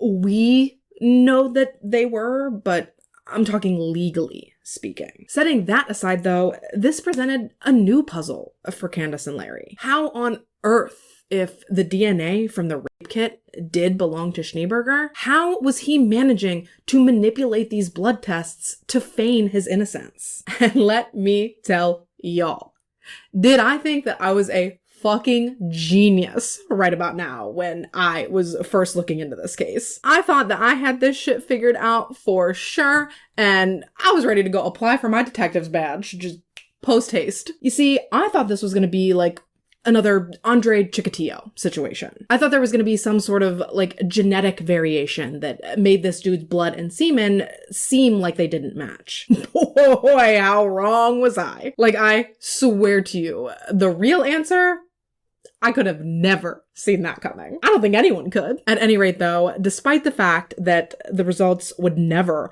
hold up in court, Candace did still take them to the police in Kipling. And you know what? Despite the fact that they had formally closed her case years before this, seeing these results did ultimately spark them to confront Schneeberger about what the PI had found. And his response? It wasn't his chapstick. Yeah, like, we all didn't see that one coming from a fucking mile away. But wouldn't you still think that that would be a lead? Because if it wasn't Schneeberger's chapstick, how many people are in your car on a regular basis? It's not like this was in the time of Uber or ride sharing or what have you. So you would think that when he was questioned about this, he'd at least be able to point police in the direction of whose chapstick it might be, but nope. He just told him that it wasn't his, and that was it. It's not like they could compel him to do anything else about it because, again, it was obtained illegally. But you know where that doesn't matter as much? Civil court. According to my research assistant,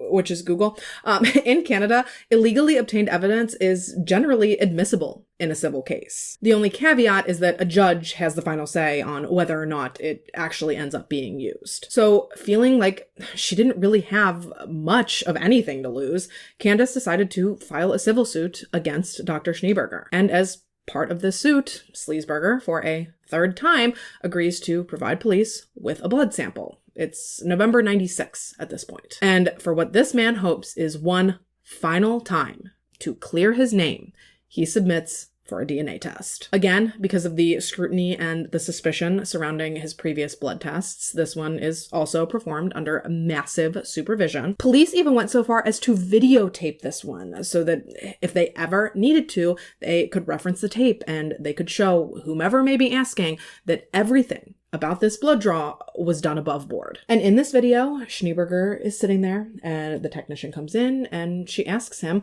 which finger does he want her to prick? Because technology's advanced quite a bit since the first tests. I guess as technology was advancing, they were needing less and less blood each and every time for this comparison. And by this point, they honestly only really needed a couple of drops. However, strangely, rather than going along with protocol and giving the tech his finger, because a motherfucker got 10 to choose from, but instead, he requested that she take his blood the traditional way, like out of the old elbow crook. And he did this because, according to him, he had some sort of disorder that caused his fingers to very easily bruise. So he didn't want to have to prick his finger for the sample because he thought it would be unprofessional for him to return to work with a bunch of bruises all over his hands. And yeah, this was weird, but again, it's a voluntary sample. This tech wasn't really in a position to not oblige with the good doctor's request. So he rolls up his sleeve, he puts out his arm, and the technician is actually quite taken back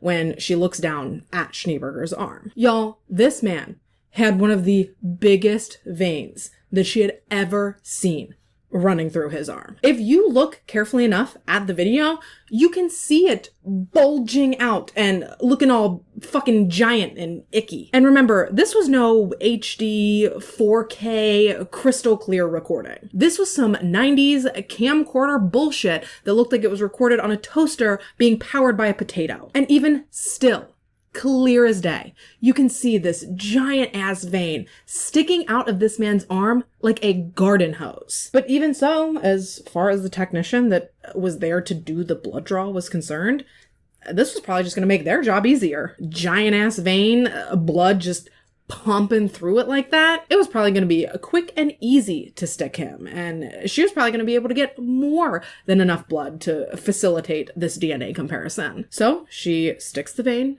she pushes the vial onto the needle to start the vacuum process that would traditionally pull out the desired amount of blood. However, despite the size of this thick, juicy, bulging vein, nothing came out of it, which was very weird. So she tries again, and the same thing, no blood. It took her multiple tries and quite a bit of fidgeting and fumbling around with this needle in this vein before she was finally able to get at least some blood to come out. And as soon as the technician saw this blood, she understood exactly why it had been so difficult to get it from Schneeberger's veins and into the sample tube. Despite being freshly drawn from this man's body, his blood appeared to be old and thick and brown. Of course, this struck the technician as odd, but what was she supposed to do about it? As far as she was concerned,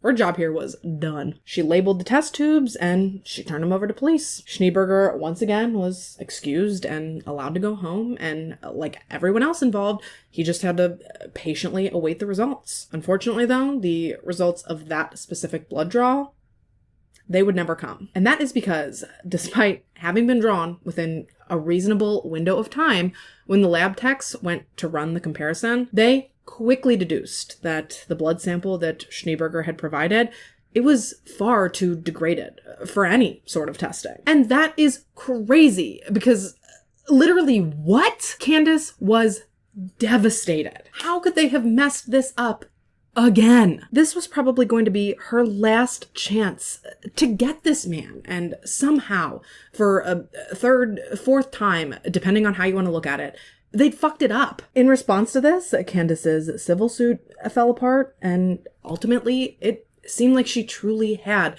exhausted all possible avenues. For the next 6 months, absolutely no progress would be made in Candace's fight for justice. Now, I don't necessarily think that I'd say that she gave up, because I don't think that's a fair assessment. I just think that she really did not know where else to go following the dissolution of the civil case. Little did she know, though, that justice was on its way.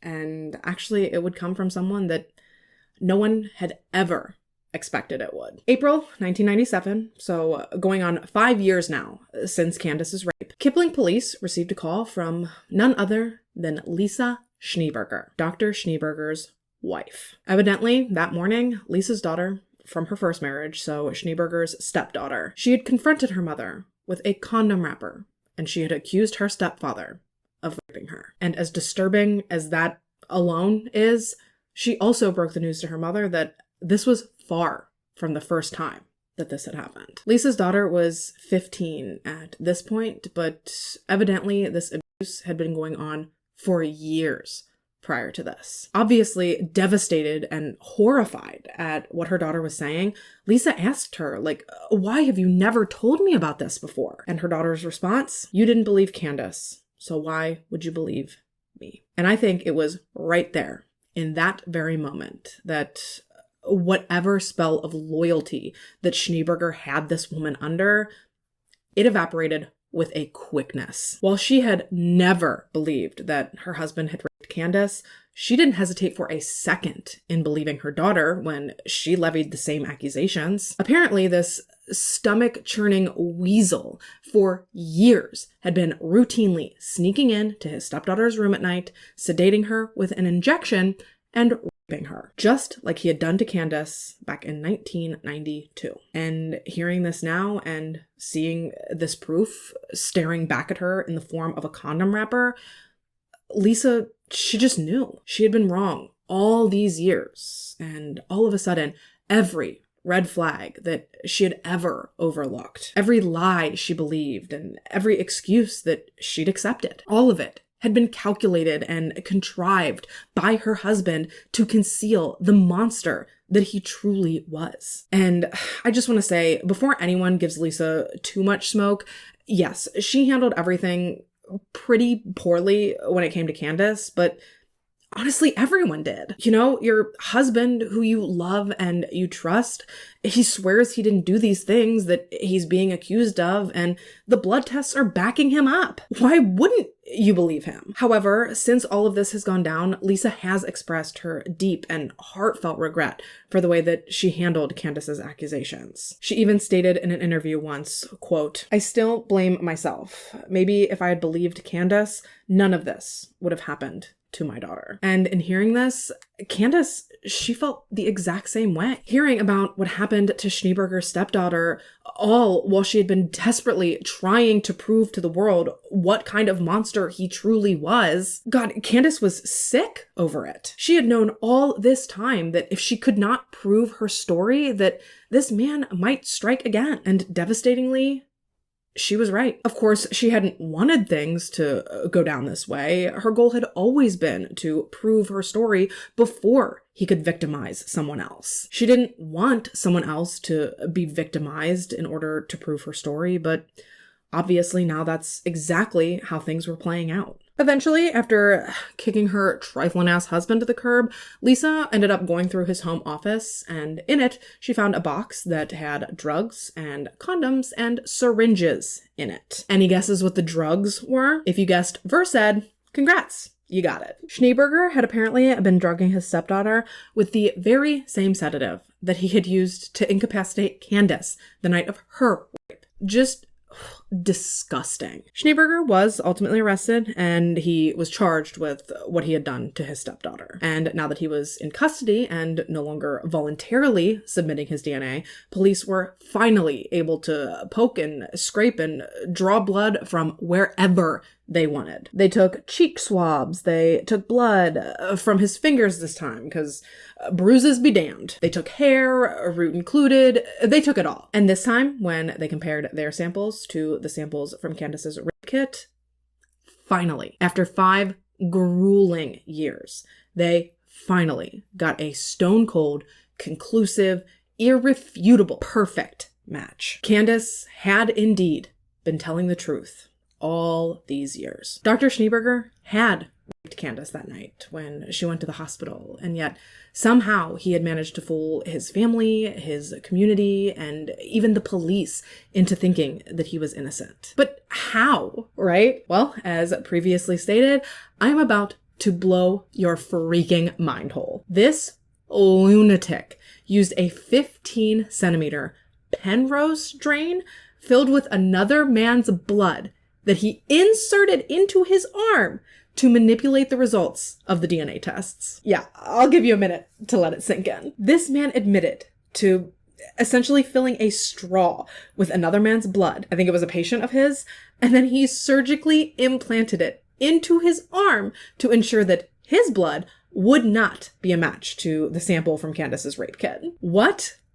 And I cannot stress this enough. The fuck? This is why his vein was so giant during that third blood draw. This is why his blood was all thick and sludgy. He'd been storing that shit in a refrigerator for 5 years. What in the Frankenstein's monster are we truly doing here? My guy, if you have to jump through this many hoops to not get caught, have you ever thought of I don't know, maybe not raping people? Ultimately, Dr. John Schneeberger was charged with 1 count of aggravated sexual assault against his stepdaughter and 1 count of sexual assault against Candace. He was also charged with administering a noxious substance to commit an indictable offense, as well as with obstruction of justice. All charges that he had the audacity to plead not guilty to. Yeah, he admitted to the whole fake vein thing, but he always said that he didn't do that because he was guilty. So what, you just did it for fun. Okay. Schneeberger went to trial in September of 1999, where he would be found guilty of sexual assault as well as obstruction of justice. Sounds fine and dandy, sure, but get ready for a real kick in the nads, because for these offenses, Schneeberger was sentenced to 6 years. It took Candace 7 years just to see justice, and yet he got slapped with less prison time than that. It is just so unbelievably frustrating. Thankfully, though, I will say that following his conviction and his sentencing, Schneeberger's medical license, which had been suspended pending the outcome of his trial, it was finally officially revoked. Lisa also divorced him, as if I needed to clarify that. Obnoxiously, he was somehow granted visitation with his 2 young daughters, his biological daughters, but after they had a complete mentee before their first scheduled visit with him at the prison, in the end, he did end up agreeing to waive his parental rights going forward. His first parole hearing came around in mid-2001. However, he was denied early release at that time. So he ended up serving 4 years of his 6-year sentence before he was eventually released. Afterwards, despite trying to fly under the radar, following his release, Schneeberger actually ended up being deported from Canada back to South Africa. I guess throughout all of this, they realized that he had fudged some stuff on his initial citizenship application. So, I mean, that coupled with the rape, Canada was like, we don't need him. Funnily enough, though, and please understand that I say that with the utmost sarcasm, but this man actually had the gall to apply to be a doctor in South Africa after Canada sent him back. However, ultimately, though, he ended up withdrawing his application. Probably because by that point, he had earned the nickname Dr. Rape, but that's just my own speculation. As for Candace, I wish I could say that following Schneeberger's conviction and his sentencing and all that the community in Kipling welcomed her back with open arms, but reprehensibly, that was not the case. Actually, a decent chunk of the community still believes that Schneeberger was innocent and that Candace somehow managed to frame him. At one point, these wackadoodles even accused Lisa of somehow being in on it and having forced her daughter to accuse her stepfather of raping her or something like that. I don't know. Whatever it was ludicrous, and frankly, I don't even want to give it that much attention. Candace did go on to file and to win a second civil suit against Dr. Schneeberger, as well as against the hospital that she was raped at. I think she was awarded $75,000, but only Jesus himself knows if she ever saw a freaking dime of that money. And yeah, with that, you guys, we are about wrapped for today. Whew, man, this story has a lot of ups and downs and twists and turns, and it is quite the roller coaster of emotions, to put it lightly. But damn, if I cannot help to just be in awe of Candace and her resilience and her grit. She endured setback after setback after setback in her fight for justice. And even when all seemed lost and everything looked totally bleak, she still persevered, and ultimately her refusal to give up, it paid off. She didn't just fight against Sleazeberger, she quite literally had to fight the entire system just to prove her truth. She jumped through hoops on giant flaming hoops, and in the end, she won. And I find that to be incredibly inspirational. So yeah, let me know your thoughts on this case in the comments down below. As always, I thank you so much for taking the time to watch this video and to listen to this story. If you have a case or a topic you'd like to see me cover, please fill out the case submission form that I have linked down in the description. And if by chance you're interested in anything about today's makeup, I will also make sure to have all of the information and the links for the products I use today listed down there for you as well. If you haven't already and you'd like to, go ahead and subscribe to my channel. I put out new videos every week, with the exception of next week. Actually, at the exact moment that you're watching this video, I'm out of town visiting family. So sadly, I won't be able to get anything filmed to get a video up for you guys next week. However, starting on October 20th, I have no other planned obligations, no other trips, nothing like that. So barring anything unforeseen, hospitalizations, surgeries, what have you, in 2 weeks, I should be back to a much less chaotic upload schedule. At least that's the goal. Either way though, if you turn on your post notifications, you'll always be notified when I do post, and you'll always be sure to catch me back here in my next one. Until then though, stay safe and have a good week. Bye!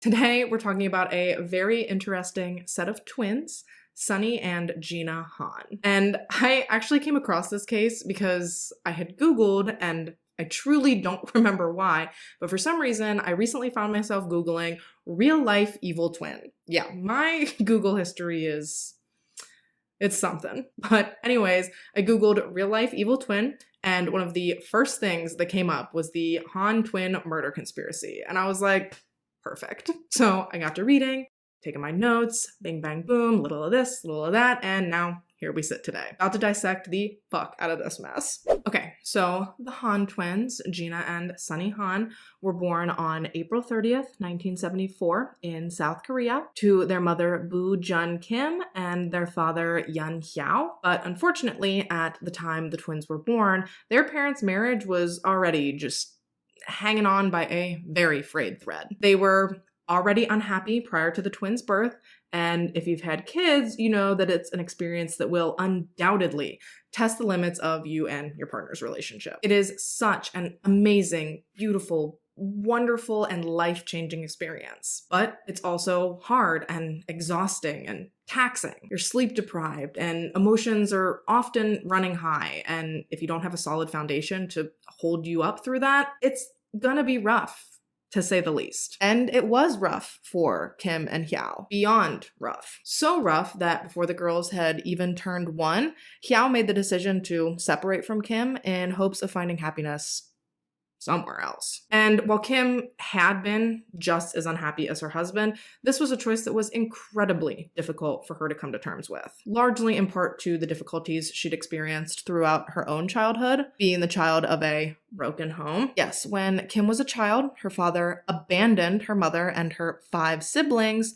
to run off with his young mistress. Class act. And this display of complete jackassery left Kim's mother struggling to raise her 6 children all by herself. Thankfully though, well, okay, so I don't really know if thankfully is the right phrase, because what I'm about to talk about is still pretty fucked up, at least in my opinion. Okay, so while Kim's father had dipped out and left his wife and 6 children to pursue a new life, just because Hyao didn't want to be married anymore, it did not mean that he didn't want to be a father anymore, which in theory, I mean, is how it should be. But rather than make a point to remain in both of his twin daughters' lives, instead, he and Kim decided to each take a twin and go their separate ways. Yeah, they pulled a real life parent trap. Seriously though, is that not just like beyond fucked up? If you don't think it is, 1, what's wrong with you? And 2, there's actual studies on this shit, and spoiler alert, ain't great. Apparently, separating twins from even as early as birth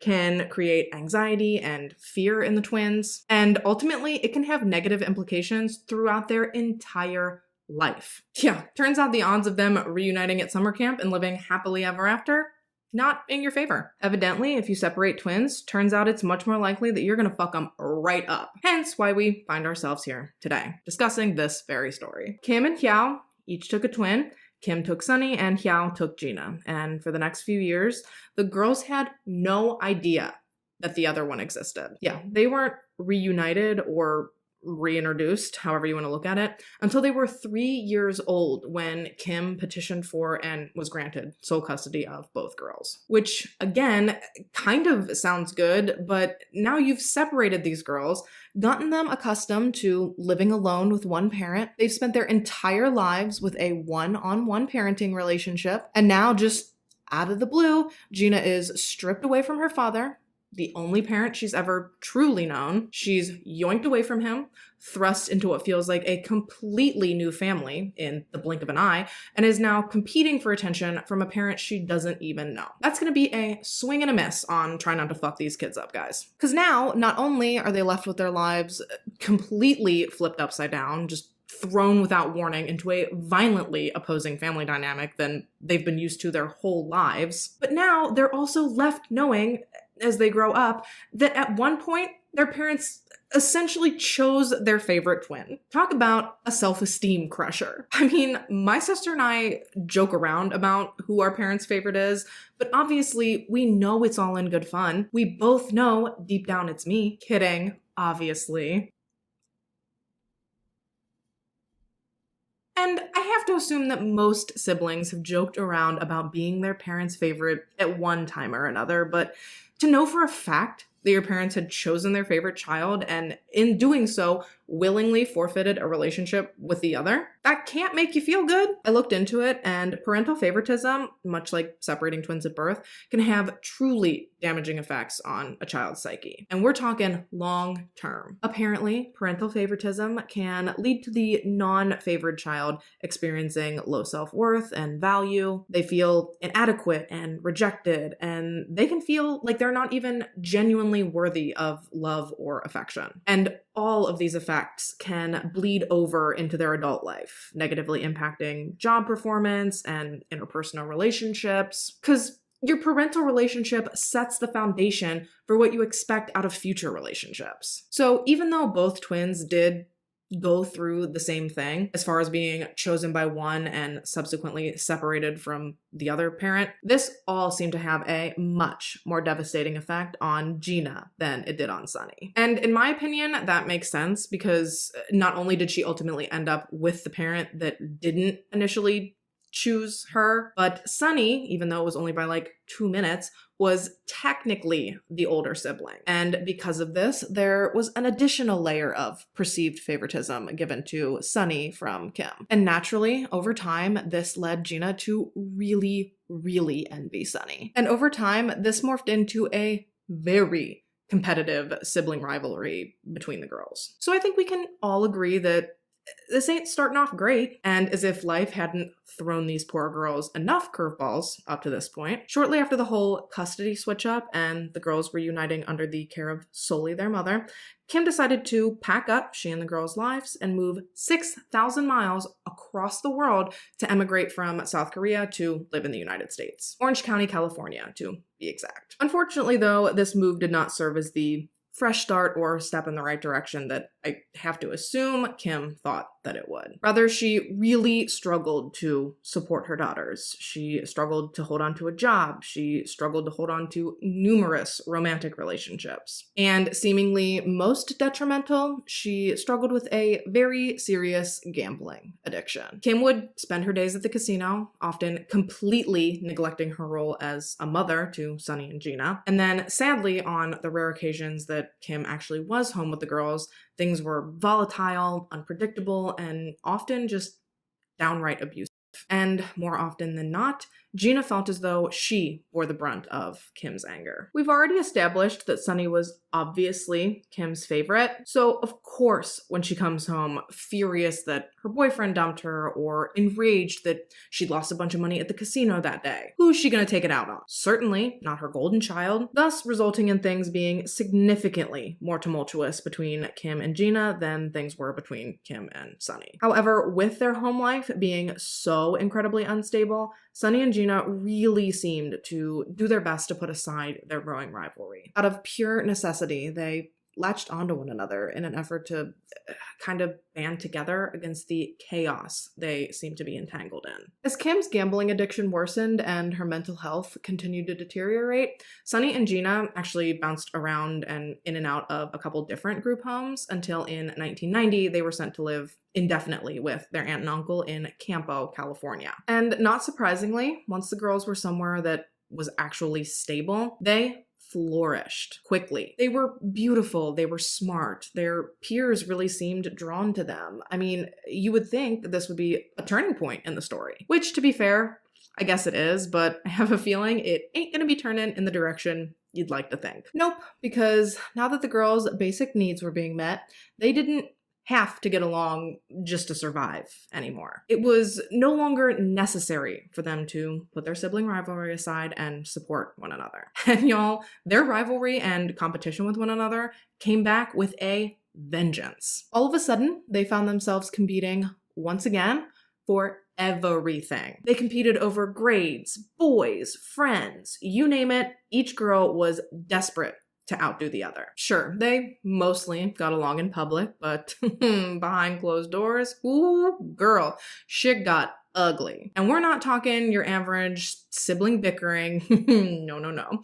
We're talking fights that went so far off the rails that one time Sunny stabbed Gina in the thigh just to prove a point. Yeah, and they were only 15 when this happened, so they were really wilding out. Despite being identical twins, the girls even did their best to individualize their look because it aggravated them when people would mistake them for each other. Gina, who was usually described as more serious and reserved, wore her hair short with bangs, while Sunny, who was always thought to be more bubbly and outgoing, kept her hair long and forewent the fringe. The pair graduated from Mountain Empire High School in the early to mid 90s. I couldn't find an exact year, but the main takeaway is that the girls had done so exceptionally well throughout their high school career that they were actually named co-valedictorians for their graduating class. They were just so smart and so capable, and they truly had so much potential. They could have done anything they wanted to, but considering the fact that I'm sitting here and talking to you about them, we know that this story is not headed down a very righteous path. Following their high school graduation for the first time since, I guess, before they were reunited, the girls kind of got to do their own thing. Sunny accepted a full ride scholarship to the University of Laverne, and Gina, not keen on the idea of a 4-year university, instead took a job working as a waitress in order to begin supporting herself. She continued on like this for a few years until she completed all the necessary requirements and was granted official US citizenship. She then took her proud new title of American straight down to the nearest United States Air Force recruitment office and enlisted. And before she knew it, she was in Texas at the Lackland Air Force Base, already a month into her basic training, and she hated it. Every day she woke up just filled with regret that she had made this commitment, and she desperately tried to think of a way that she could get out of it. Even all this way away from her, Gina was still consumed with envy, knowing that Sunny was back in California, she was living it up in college, and she was working towards her dreams. All while she was stuck here in Texas at a job she hated. And due to the stringent enlistment contract you sign when you join the US military, homegirl felt stuck. There was seemingly no way out of this, in her opinion, miserable situation that she'd gotten herself wrapped up into. That is, until she realized that there might be one loophole that she could exploit as a way to break her contract and abandon her commitment. And that was a little policy issued under Department of Defense Directive 1304.26 on December 21st, 1993. You may have heard of it. It was instituted by the Clinton administration. Last chance, lock in your guesses. We're talking about the oh so discriminatory Don't Ask, Don't Tell ban, which prevented service members from being openly gay, bisexual, or otherwise without the threat of being discharged. Now, while one may ignorantly argue that, oh well, it didn't ban LGBTQIA+ individuals from being in the military, just from making their sexuality known. Well, to that I say, for 17 years, this law brazenly sent the message that discrimination was acceptable and that unless you were a heterosexual cisgender individual, you need to conceal your true self. Not to mention that it ended up costing thousands of brave service members who were willing, ready, and capable and wanting to serve their country the opportunity to do so simply because of who they loved. So no, it was not okay, but I digress. Regardless of my personal opinion on the matter, Don't Ask, Don't Tell came in clutch for Gina. She figured that she could just come out to her commanding officers and that once they knew she was gay, they would have no choice but to relieve her of her obligation to serve. Easy peasy. Except for the fact that it wasn't. She was met with an enormous level of blowback from the Air Force, to the point where she was worried she was going to be arrested for, I don't know, deceiving her country. But luckily for Gina, once the initial wave of fallout passed, she was let go from her position in the Air Force with no lasting consequences. And all the while, it appeared that things for Sunny just couldn't have been any better. She was crushing it in college, driving around in an expensive car, constantly dressed to the nines, hair done, nails done, Everything did. She had a boyfriend. She had an awesome group of close friends surrounding her. The girls' lives could not have been on further opposing sides of the spectrum. And even though they rarely spoke, save for a few phone conversations here and there, it was just enough to erode away whatever minuscule fragment of self-esteem that Gina had left. Despite her hopes, getting out of the Air Force had not solved all of her problems. Rather, it seemed like it was the impetus to her subsequent downfall. Following the end of her military career, Gina made her way back to California,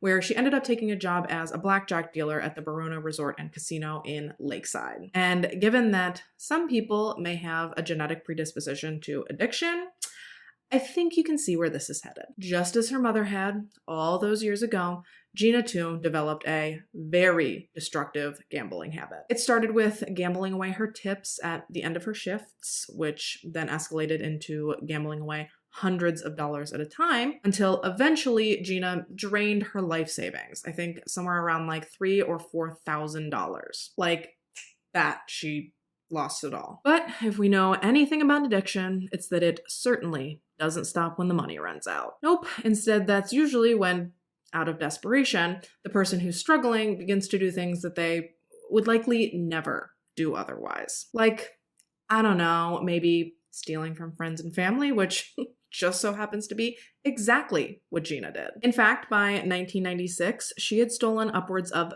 $50,000 by either writing fraudulent checks or by stealing credit cards. Much like anyone in the thick of addiction, Gina was in over her head before she even knew what she was doing. She was up to her eyeballs in debt and she had no way to pay it back. And to make matters worse, people were starting to get hip to her thievery. Specifically, her uncle. Yes, the very same uncle that she and Sonny lived with throughout high school. Yeah, Gina had taken him for 10 grand, and he found out about it and he was not happy. So, fearing the consequences of her actions and knowing that she certainly couldn't pay back the people she had stolen from, that coupled with her practically non-existent self-esteem, Gina actually ended up trying to take her own life by taking a ton of sleeping pills and washing it down with alcohol. Thankfully, her attempt on her own life didn't go as she'd planned, and ultimately she did survive. However, almost immediately after she bounced back from this, she was arrested at a friend's house for the theft she committed against her uncle. She ultimately served 10 days in jail for this before she was released on 3 years probation. Oh, and she was also ordered to pay restitution to all of her friends and family that she'd victimized. So, you know the whole rock bottom has a basement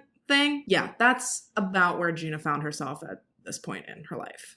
There's rock bottom, 50 feet of crap, then me. She had no job, no money, nowhere to live. She'd alienated damn near everyone she'd ever known. I mean, she truly had nowhere to turn. So, with no other real options available to her, Gina swallowed her pride and she reached out to, I'd assume, one of the only people she felt she had left, her twin sister, Sunny. After a brief recap of the absolute shitstorm that Gina had been through, Sunny actually graciously invited her to come and stay with her in her Orange County apartment. And this sounds like super nice of Sunny, right? I mean, she's thriving in adulthood, so it was incredibly kind and generous of her to invite her vulnerable sister to come and live it up with her.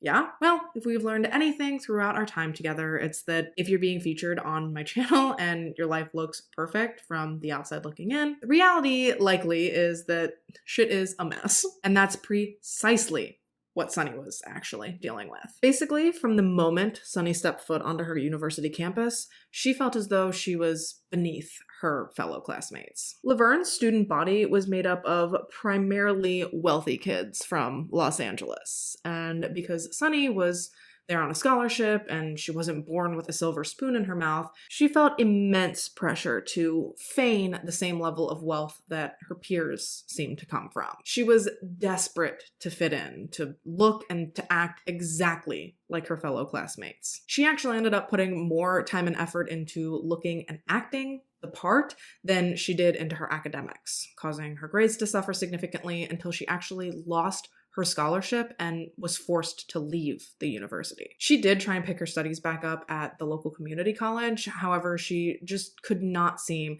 to get her academics back on track, no matter how hard she tried. And ultimately, she ended up dropping out of her community college courses as well before she finally settled into a job as a receptionist to support herself. So yeah, contrary to popular belief, Sunny was not living the dream life she had appeared to be living. And this really shocked Gina when she got to her sisters and they caught up on everything that had been going on over the preceding years. She couldn't believe what she was hearing from Sunny. And funnily enough, initially, the twins seemed to forge a new bond over their shared struggles, much like they had when they were in the throes of growing up in their mother's home. Sadly, though, old habits die hard. Once the novelty of their new living arrangement wore off, the twins seemed to fall right back into their old cycle of toxic competition and violent arguments. They actually fought so violently and so viciously that at one point, their altercation had to be broken up via police interference. Now, I don't think that either girl would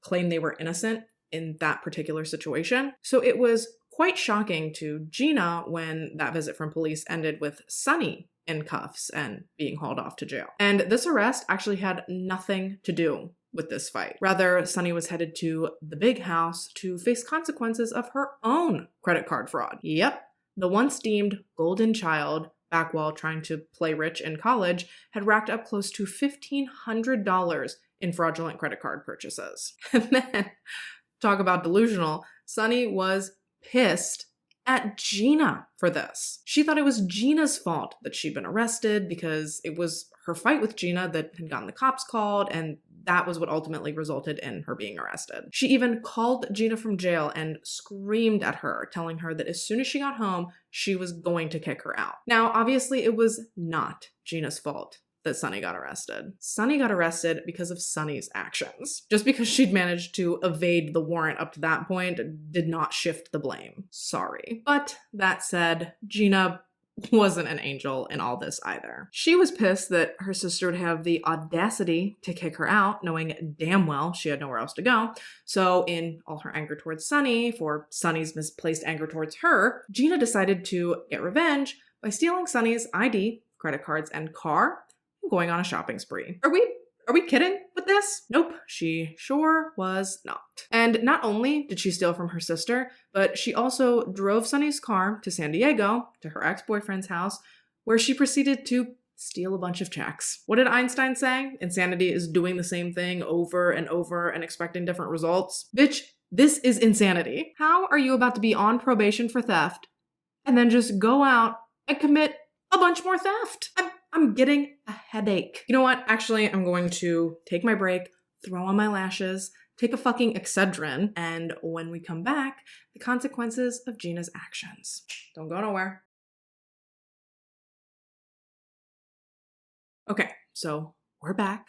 Gina's on probation, still making questionable decisions, and because of this, she ends up getting arrested again. However, this time, because she was already on probation, her punishment was slightly more severe. Emphasis on slightly. Because while she was technically sentenced to 6 months in jail this time, that time also came with a 5-hour-a-day work furlough. So 5 days a week for 5 hours a day, Gina was able to walk out the prison doors and just go to work like a regular old average Joe. And I feel like, had she wanted to, Gina really could have used this time and used this work furlough privilege to her benefit. She's gaining work experience that ideally she could put towards a job once her sentence was over. And when she was locked up, she could have used that time for some introspection, self-reflection. If she had wanted to be rehabilitated, she really could have come out the other side with hopefully a better outlook on life and the motivation to make something of herself. But again, here we sit, so we know that ain't what's gonna happen. Nope. Instead, one day while out on her work furlough, Gina decided that she'd had enough of jail. She decided that when the time came for her to clock out of work and head back to her cell, she just wouldn't. Yep. Our girl went on the lam. However, she did not do this with the goal of running off and finding happiness and starting a new life somewhere. Rather, she was in the wind with the sole intention of exacting revenge on Sunny. Now, obviously, she couldn't go back to Sunny's apartment. One, that probably would have been the first place that police went to look for her when she didn't show back up at jail that evening. And two, what's she gonna do? Show up and be like, hey girl, here to fuck up your world? No, she had to find somewhere to go that she could lay low for a while and orchestrate a plan to make her sister pay. Pay for what? I don't really know, but in her head, everything bad in her life was somehow her sister's fault. So that, I guess. Luckily for Gina, two friends of hers, two sisters that weren't a complete toxic nightmare, Nikki and Rita, they agreed to take her in and let her ride out her time as a fugitive under their roof. And even though she was on the run, trying to evade Johnny Law, Gina still managed to have some fun. She still managed to make some new friends. There were a couple of people in particular that were in and out of Nikki and Rita's place that Gina seemed to get along with really well, but the most important one to our story today is 16-year-old Archie Bryant. Archie was a local kid who primarily hung out at Nikki and Rita's as sort of a hideaway from his less than ideal home life. While Archie was quiet and sweet, he'd grown up around drugs and drug addicts. There was a massive crack cocaine issue that swept through San Diego in the 80s, and unfortunately, Archie's family sadly fell victim to said epidemic. But even with these obstacles at home, Archie still managed to stay in school and in extracurricular activities. He had a rough life and, he'd found himself in more than a few scuffles in his 16 years, but overall he really did want to do well for himself. He wanted to make it out of his family's toxic cycle and off into the world to eventually make something of his life. And this was the point that Archie was at in life when, purely by happenstance, Gina Hahn waltzed into the picture. For explicit clarification, to my knowledge, there was never anything romantic about the friendship between Archie and Gina. Now, that's not to say that their friendship wasn't wildly inappropriate, as you'll soon see, but I do think it's important to note that, again, as far as I'm aware, their friendship never crossed any sort of statutory lines, if you catch my drift. Archie always maintained that he was never romantically attracted to Gina. He also said, hilariously, might I add, that she just seemed a little crazy. So while he wasn't physically attracted to her, he was, I guess, drawn to the sort of danger she emitted. Not to mention that they did have a lot in common. They both had rough upbringings, they were both children of addicts. They had a lot to empathize with one another over, which really helped to foster a pretty quick bond between the two of them. And whether they'd initially expected it or not, Gina and Archie soon became each other's confidants. Like I said, they talked about their childhood, they talked about their days, they shared stories, good and bad. Shoot, Archie was even comfortable enough with Gina to show her a spot on his foot where he'd accidentally shot himself. And while you may hear that and likely think, oh my god, this 16-year-old boy has access to guns, Gina heard this and she thought, oh my god, this 16-year-old boy has access to guns. They always say inflection really matters. Now, obviously a gun was something that Gina herself did not have the ability to access. Because remember, not only is she a convicted felon anyway, but she's also a literal fugitive at this point after skipping out on her prison sentence. So upon hearing that Archie had access to guns, well, that got Gina's wheels turning. Her mind started racing, and all of a sudden, she realized that if Archie could get her a gun, maybe she could finally get that sweet revenge on her sister that she'd been waiting for. Maybe, once and for all, she could have the last laugh. And for the low, low price of $60, Archie was able to procure a 2-shot Derringer, which is the most hilariously ridiculous looking gun I have ever seen. But that's not the point. Once Gina had this gun in her possession, it didn't take long for her to seize an opportunity to put her very messy plan into action. Everything seemed to fall in place for her one day when Archie and his best friend, Jonathan Syarath, asked Gina for a ride to school. I guess they were running late. I don't know if they missed their bus. I don't know if they overslept. All I know is that for whatever reason, they were running late and they needed a ride, which Gina happily agreed to give them. So Archie hopped in the front seat and Jonathan, who went by Yoshi, hopped in the back. And unfortunately, completely unbeknownst to them, they had just made a huge mistake that would ultimately haunt them for years to come. You see, what Gina had actually intended for that day was to finally carry out her completely ludicrous plan. Her plan to murder her twin sister and assume her identity. Of course, she didn't tell the boys that right away. You can't spring that kind of thing on people. You don't want to spook them. You gotta ease people in to contract killing, obviously. So, in order to do just that, Gina suggested that instead of her taking them to school like she'd initially agreed to, that day they should just skip school and accompany her on an hour-long drive to Irvine to pick up some things she'd left at her sister's apartment. She even offered each of them $100 cash money if they would come with her and help her move said stuff. They seemed a little hesitant at first, but once Gina offered them the money, they both agreed to go with her, just as she hoped they would. Then, once they got on their way, Gina started casually talking about these Asian gangsters she'd supposedly had a run-in with back when she lived with Sonny. She even told the boys that she'd been jumped by a group of them very shortly before she'd come to stay with Rita and Nikki. She told them that because of this, she was actually worried about what might happen if she ran into any of them, like, hanging around outside Sonny's apartment. And hearing about all of this actually really upset Archie because, appropriate relationship dynamic or not, he'd come to really care for Gina over the course of their friendship. So hearing that this awful thing had happened to her and hearing that she still held so much fear regarding these gangsters, well, Archie started to feel like it was his duty almost to protect his friend. Sidebar, if you're about to go scrubbing back through this video to try and find where you missed the whole Asian gangster story, don't bother. You didn't. There were no Asian gangsters. Gina hadn't been jumped. This was just a ruse she was presenting to the boys to, I don't know, I guess get them feeling all pumped up and hostile prior to arriving to Sonny's. And it definitely worked. Their adrenaline was definitely pumping, which Sonny fed into by asking them about all the fights they'd ever been in, and more specifically, she asked them if they'd ever, quote, knocked someone out before. So clearly she had some preconceived notions about these boys, and she was really trying to perfectly tailor her plan to capitalize on exactly what she thought the boys were capable of pulling off. This is all just so inappropriate and so manipulative. It's such an abuse of power. It is just shameful. The fact that this adult woman is roping these innocent kids into this stupid plot that could undoubtedly ruin the rest of their lives. So selfish. Anyways, once she felt that she had the boys on board with the possibility of a physical altercation, the possibility of violence, she moved on to the next phase of her plan, which was acquiring the supplies she thought she needed to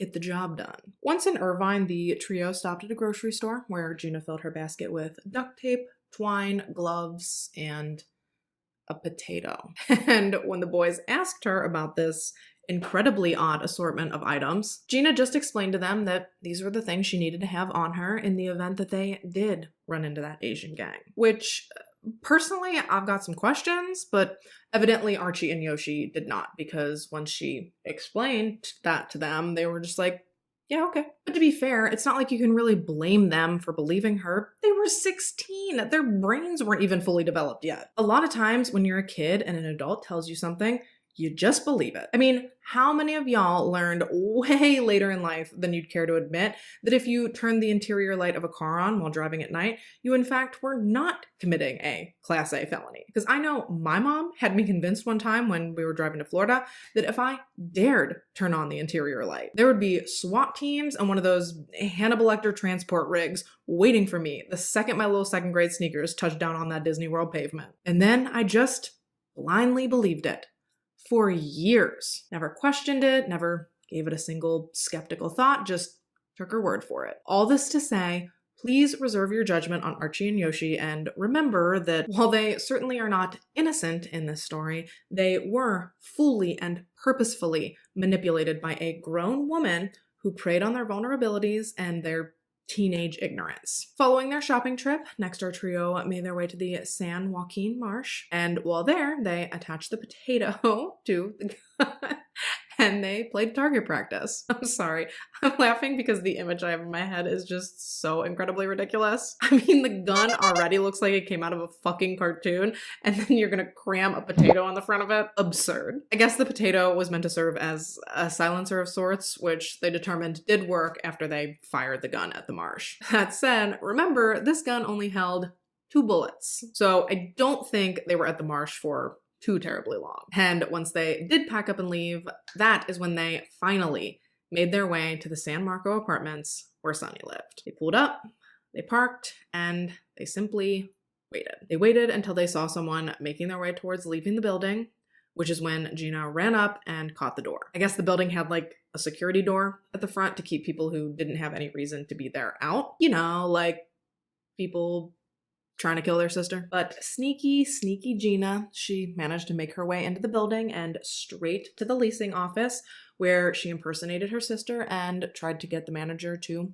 provide her an extra key to Sonny's apartment. And I'm not exactly sure why, because Sonny and Gina are identical twins, but for whatever reason, the office manager refused Gina the key, forcing the trio to come up with a new plan of entry for the apartment. Mind you, these boys still think that they're just there to help Gina pick up and move a few things that she'd left there when she lived there. So when she told them that they'd need to go in for her and that they should take the gun with them, they were both just kind of like, What?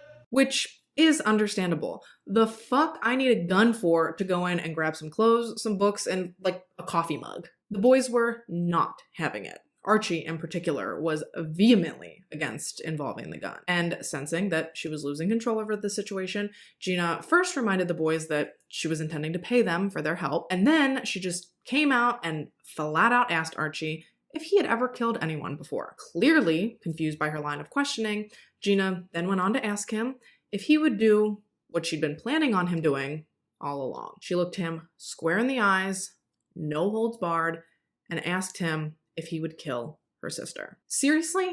How brazenly she approached this, how just nonchalantly she dropped this bombshell onto 2 16-year-old boys is just unbelievable. Shockingly, both boys declined the job offer of contract killer, which subsequently caused Gina to fly off the handle. She started yelling and berating the boys, all while she furiously beat on the dashboard and the steering wheel. And this really freaked Archie out because he'd never seen his friend behave like this before. Not to mention that he just clearly pissed off a woman who was more than willing to orchestrate the death of her own sister, so if he didn't do what she wanted him to do, would that mean that his life could possibly hang in the balance as well? Well, that was a risk that Archie simply was not willing to take. So, purely out of self-preservation, Archie took the gun from Gina, almost as if to say, "Fine, you crazy bitch, I'll do it." And when she saw this, it was like a switch flipped in Gina. She went from yelling and throwing a tantrum to laughing and clapping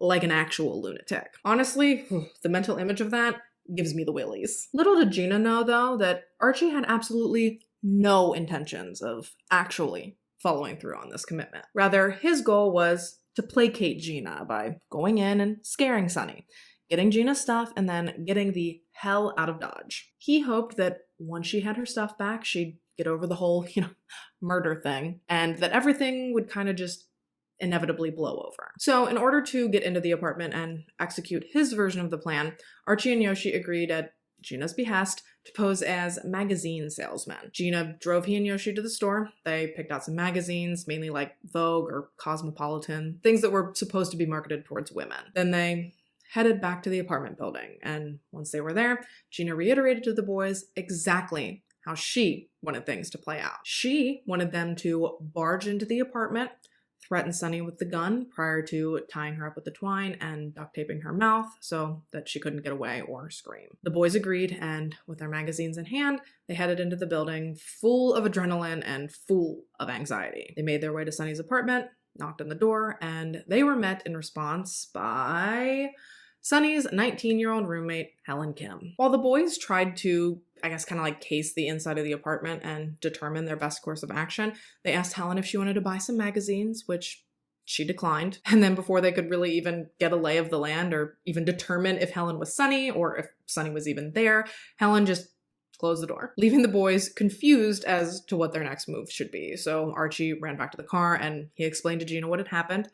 And this visibly annoyed her. She demanded that he go back up to the apartment and start the whole thing over. So he did as he was told. He headed back up to the apartment. He knocked on the door again. However, this time, no one answered. Wah, wah, wah. So, frustrated, our trio took a break from their plan. They went to get some lunch before returning yet again to the apartment complex to yet again attempt their harebrained scheme. And what just blows my mind is that at no point was Gina like, hey, y'all think this is a bad idea? It's not like she acted quickly or on impulse.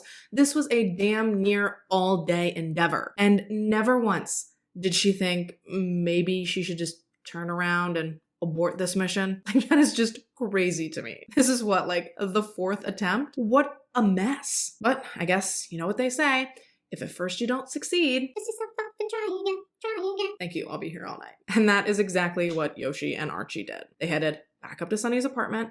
They knocked on the door. Helen answered again. However, this time, before she could shut the door, Archie and Yoshi forced their way inside. Before poor Helen could even process what was going on, these two, to her knowledge, magazine salesmen were in her home, and one of them, Archie, was pointing a gun to her head. Obviously, this was incomprehensibly terrifying for Helen. One minute, she's turning down a Cosmo subscription, and the next minute, she's being held at gunpoint and screamed at. I mean, that's a bad day for anybody. Also terrified by everything that was happening, Archie ordered Helen to shut up, sit down on the ground, and he told her that as long as she, quote, shut the fuck up, she'd be all right. He then repeatedly began demanding to know where her roommate was. However, Helen was too hysterical to answer his questions because Yoshi was busy trying to duct tape her hands and mouth. Once he was done, Archie instructed Yoshi to keep an eye on Helen while he searched the apartment for Sunny, who thankfully had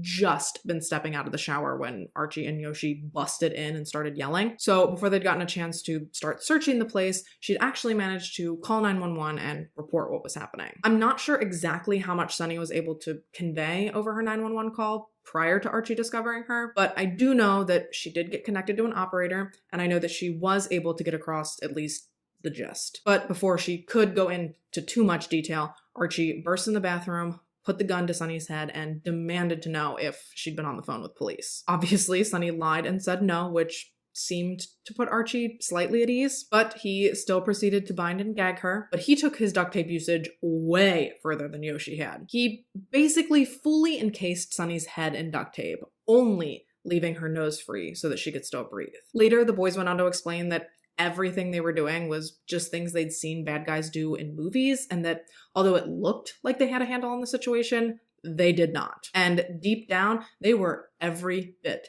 as scared as Sunny and Helen. Once the boys had both women bound, they placed them in the bathtub where they sat just rocking back and forth and crying. Meanwhile, Archie began rifling through the apartment while Yoshi ran out to touch base with Gina. What he was not expecting, though, was to bust out the door to a sea of flashing lights. Yes, just as Yoshi walked out of the apartment building, police showed up in response to Sunny's 911 call. Yoshi immediately composed himself so as to not draw undue attention his way, and he then sauntered over to and back into Gina's car. Confused and scared, Gina actually had the audacity to flag down one of the cops who, once she had his attention, she gave Sunny's name as her own and asked him what was going on. I mean, you gotta have some brass ones to pull some shit like that. Meanwhile, Archie, who heard police approaching, began frantically untying Sunny and Helen and trying to convince them that this whole thing had just been one big practical joke. Haha, gotcha. Please don't tell the cops it was me. But big fat bummer for him, as soon as he ran out of the apartment door, Archie was met by police, all with their guns drawn. They immediately instructed him to freeze, but as always, Archie had his own plan, and his plan included running, which he did. He turned around and he ran right back through the apartment building and towards the back exit, but not before he ditched the gun. Once he was no longer armed, he ran out the door, but much to his surprise, he was tackled straight to the ground by one of the officers. And while all this is going on, Gina and her brass low hangers, she had Yoshi wait in the car while she got out and headed straight for Sunny's apartment. I'm Not sure exactly what her play was here, but as soon as officers saw her, they told her that it wasn't safe and that she needed to leave the premises immediately, which she did. However, she did not manage to walk away before she caught a glimpse of Sunny coming out of the apartment, still trying to remove duct tape from her face and head. And I think that was the exact moment that Gina finally realized, for the first time, not only what she had just put her sister through, but also what she almost put her through. She claims this is when the guilt of what she'd done initially started to set in, but it certainly did not set in enough for her to do the right thing and turn herself in. Rather, she hopped back in the car, still with Yoshi in the back seat, and she tried to hightail it the fuck out of Dodge, heading straight for the Mexican border. She used Sunny's ID to withdraw $5,000 before she then headed to a Nissan dealer and filled out an application, also as Sunny, to lease a 300ZX sports car. And if you've ever purchased a car, you know that that's not a quick process. So while waiting for the application to go through, Gina and Yoshi went to return the blue Mustang they'd been driving around in all day to the rental agency Gina had gotten it from. Yeah, I don't think that I actually mentioned that, sorry. The car they'd been driving around in all day had been a rental. But plot twist,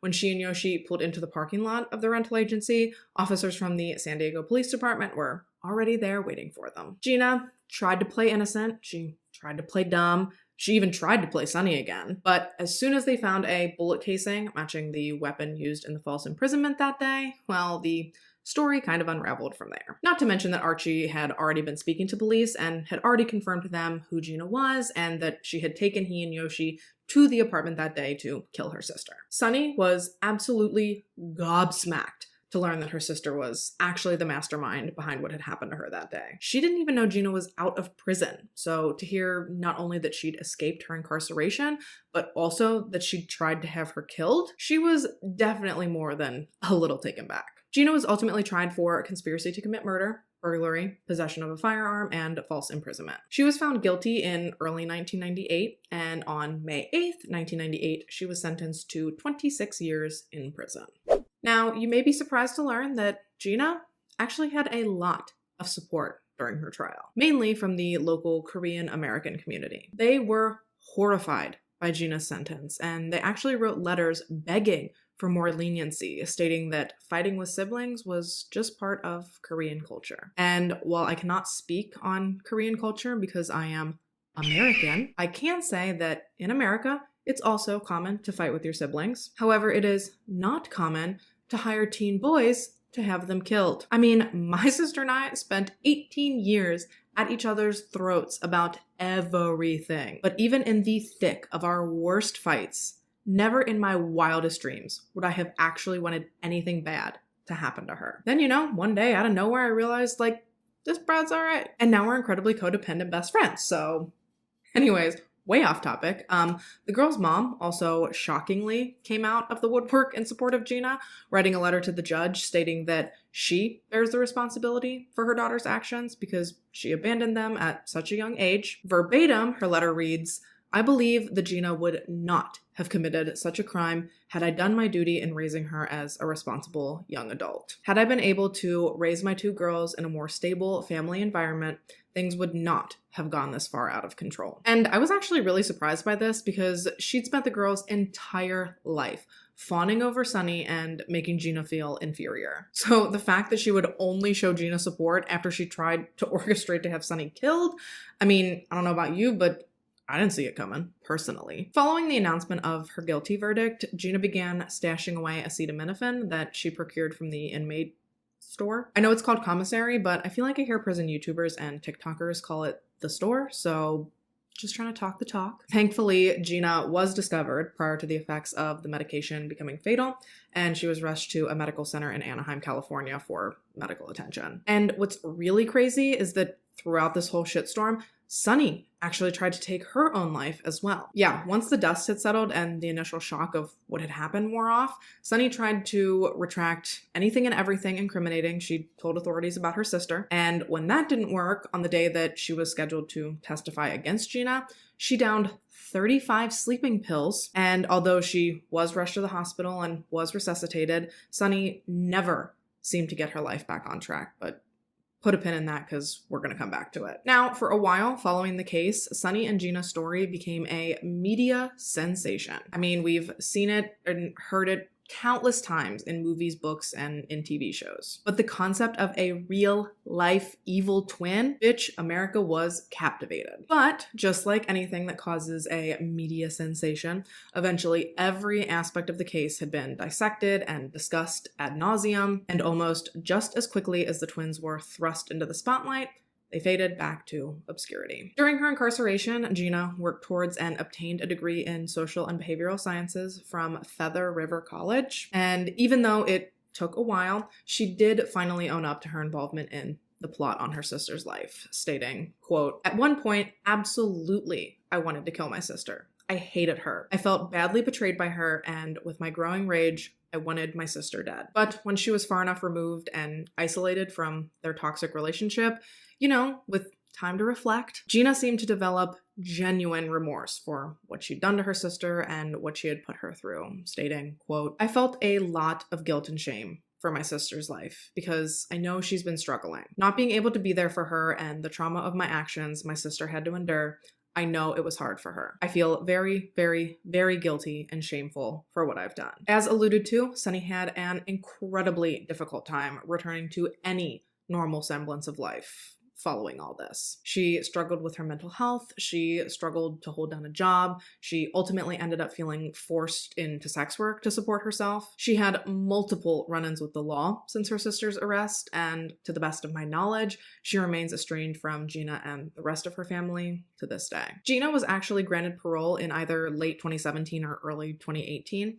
And during her consideration for parole, Sunny was actually contacted and asked her opinion on Gina's possibility at being released. And she actually wrote a letter supporting Gina's parole. She wrote that she believed her sister had served enough time and that she had certainly matured enough to be released. She also added at the end, though, that it would be beneficial for Gina to be paroled so that she could take care of their mother. Evidently, during Gina's incarceration, Kim had developed diabetes and had also apparently never outgrown her gambling addiction, which kind of makes me wonder if this was like low-key Sunny trying to get the last word. You know, like, mom sucks, you take her. I don't know, just a thought. But Gina was released and she did go on to care for her mother, all while obtaining an engineering degree and securing herself her first real steady job ever somewhere in the San Francisco Bay Area. So she's doing well. She has officially superseded Sunny as the favorite child, and I can't help but think that somewhere deep down, she's proud of that.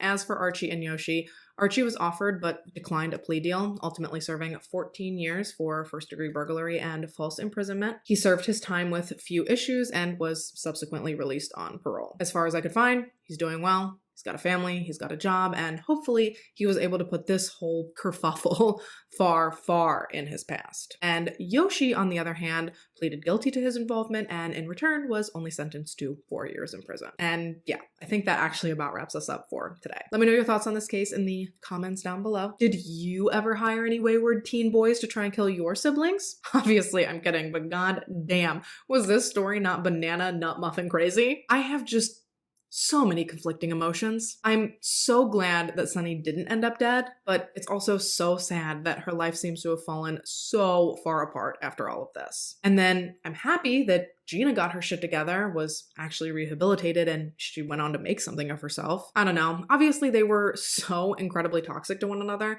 but it makes me sad that they were never able to work things out and have a healthy relationship. I love my sister so much, and I don't know what I would do without her, so I don't know, I guess I just wish that everyone had that kind of bond with their siblings. Anyways, yeah, like I said, let me know what you think down below. As always, I thank you so much for taking the time to watch this video and to listen to this story. If you have a case or topic you'd like to see me cover, please fill out the request submission form that I have linked in the description box. And while you're down there, you can also find all of the details and links for the products I used throughout today's video. If you haven't already and you'd like to, go ahead and subscribe to my channel. I put out new videos every week, and if you turn on your post notifications, you'll be sure to catch me back here in my next one. But until then, stay safe and have a good week. Bye, guys.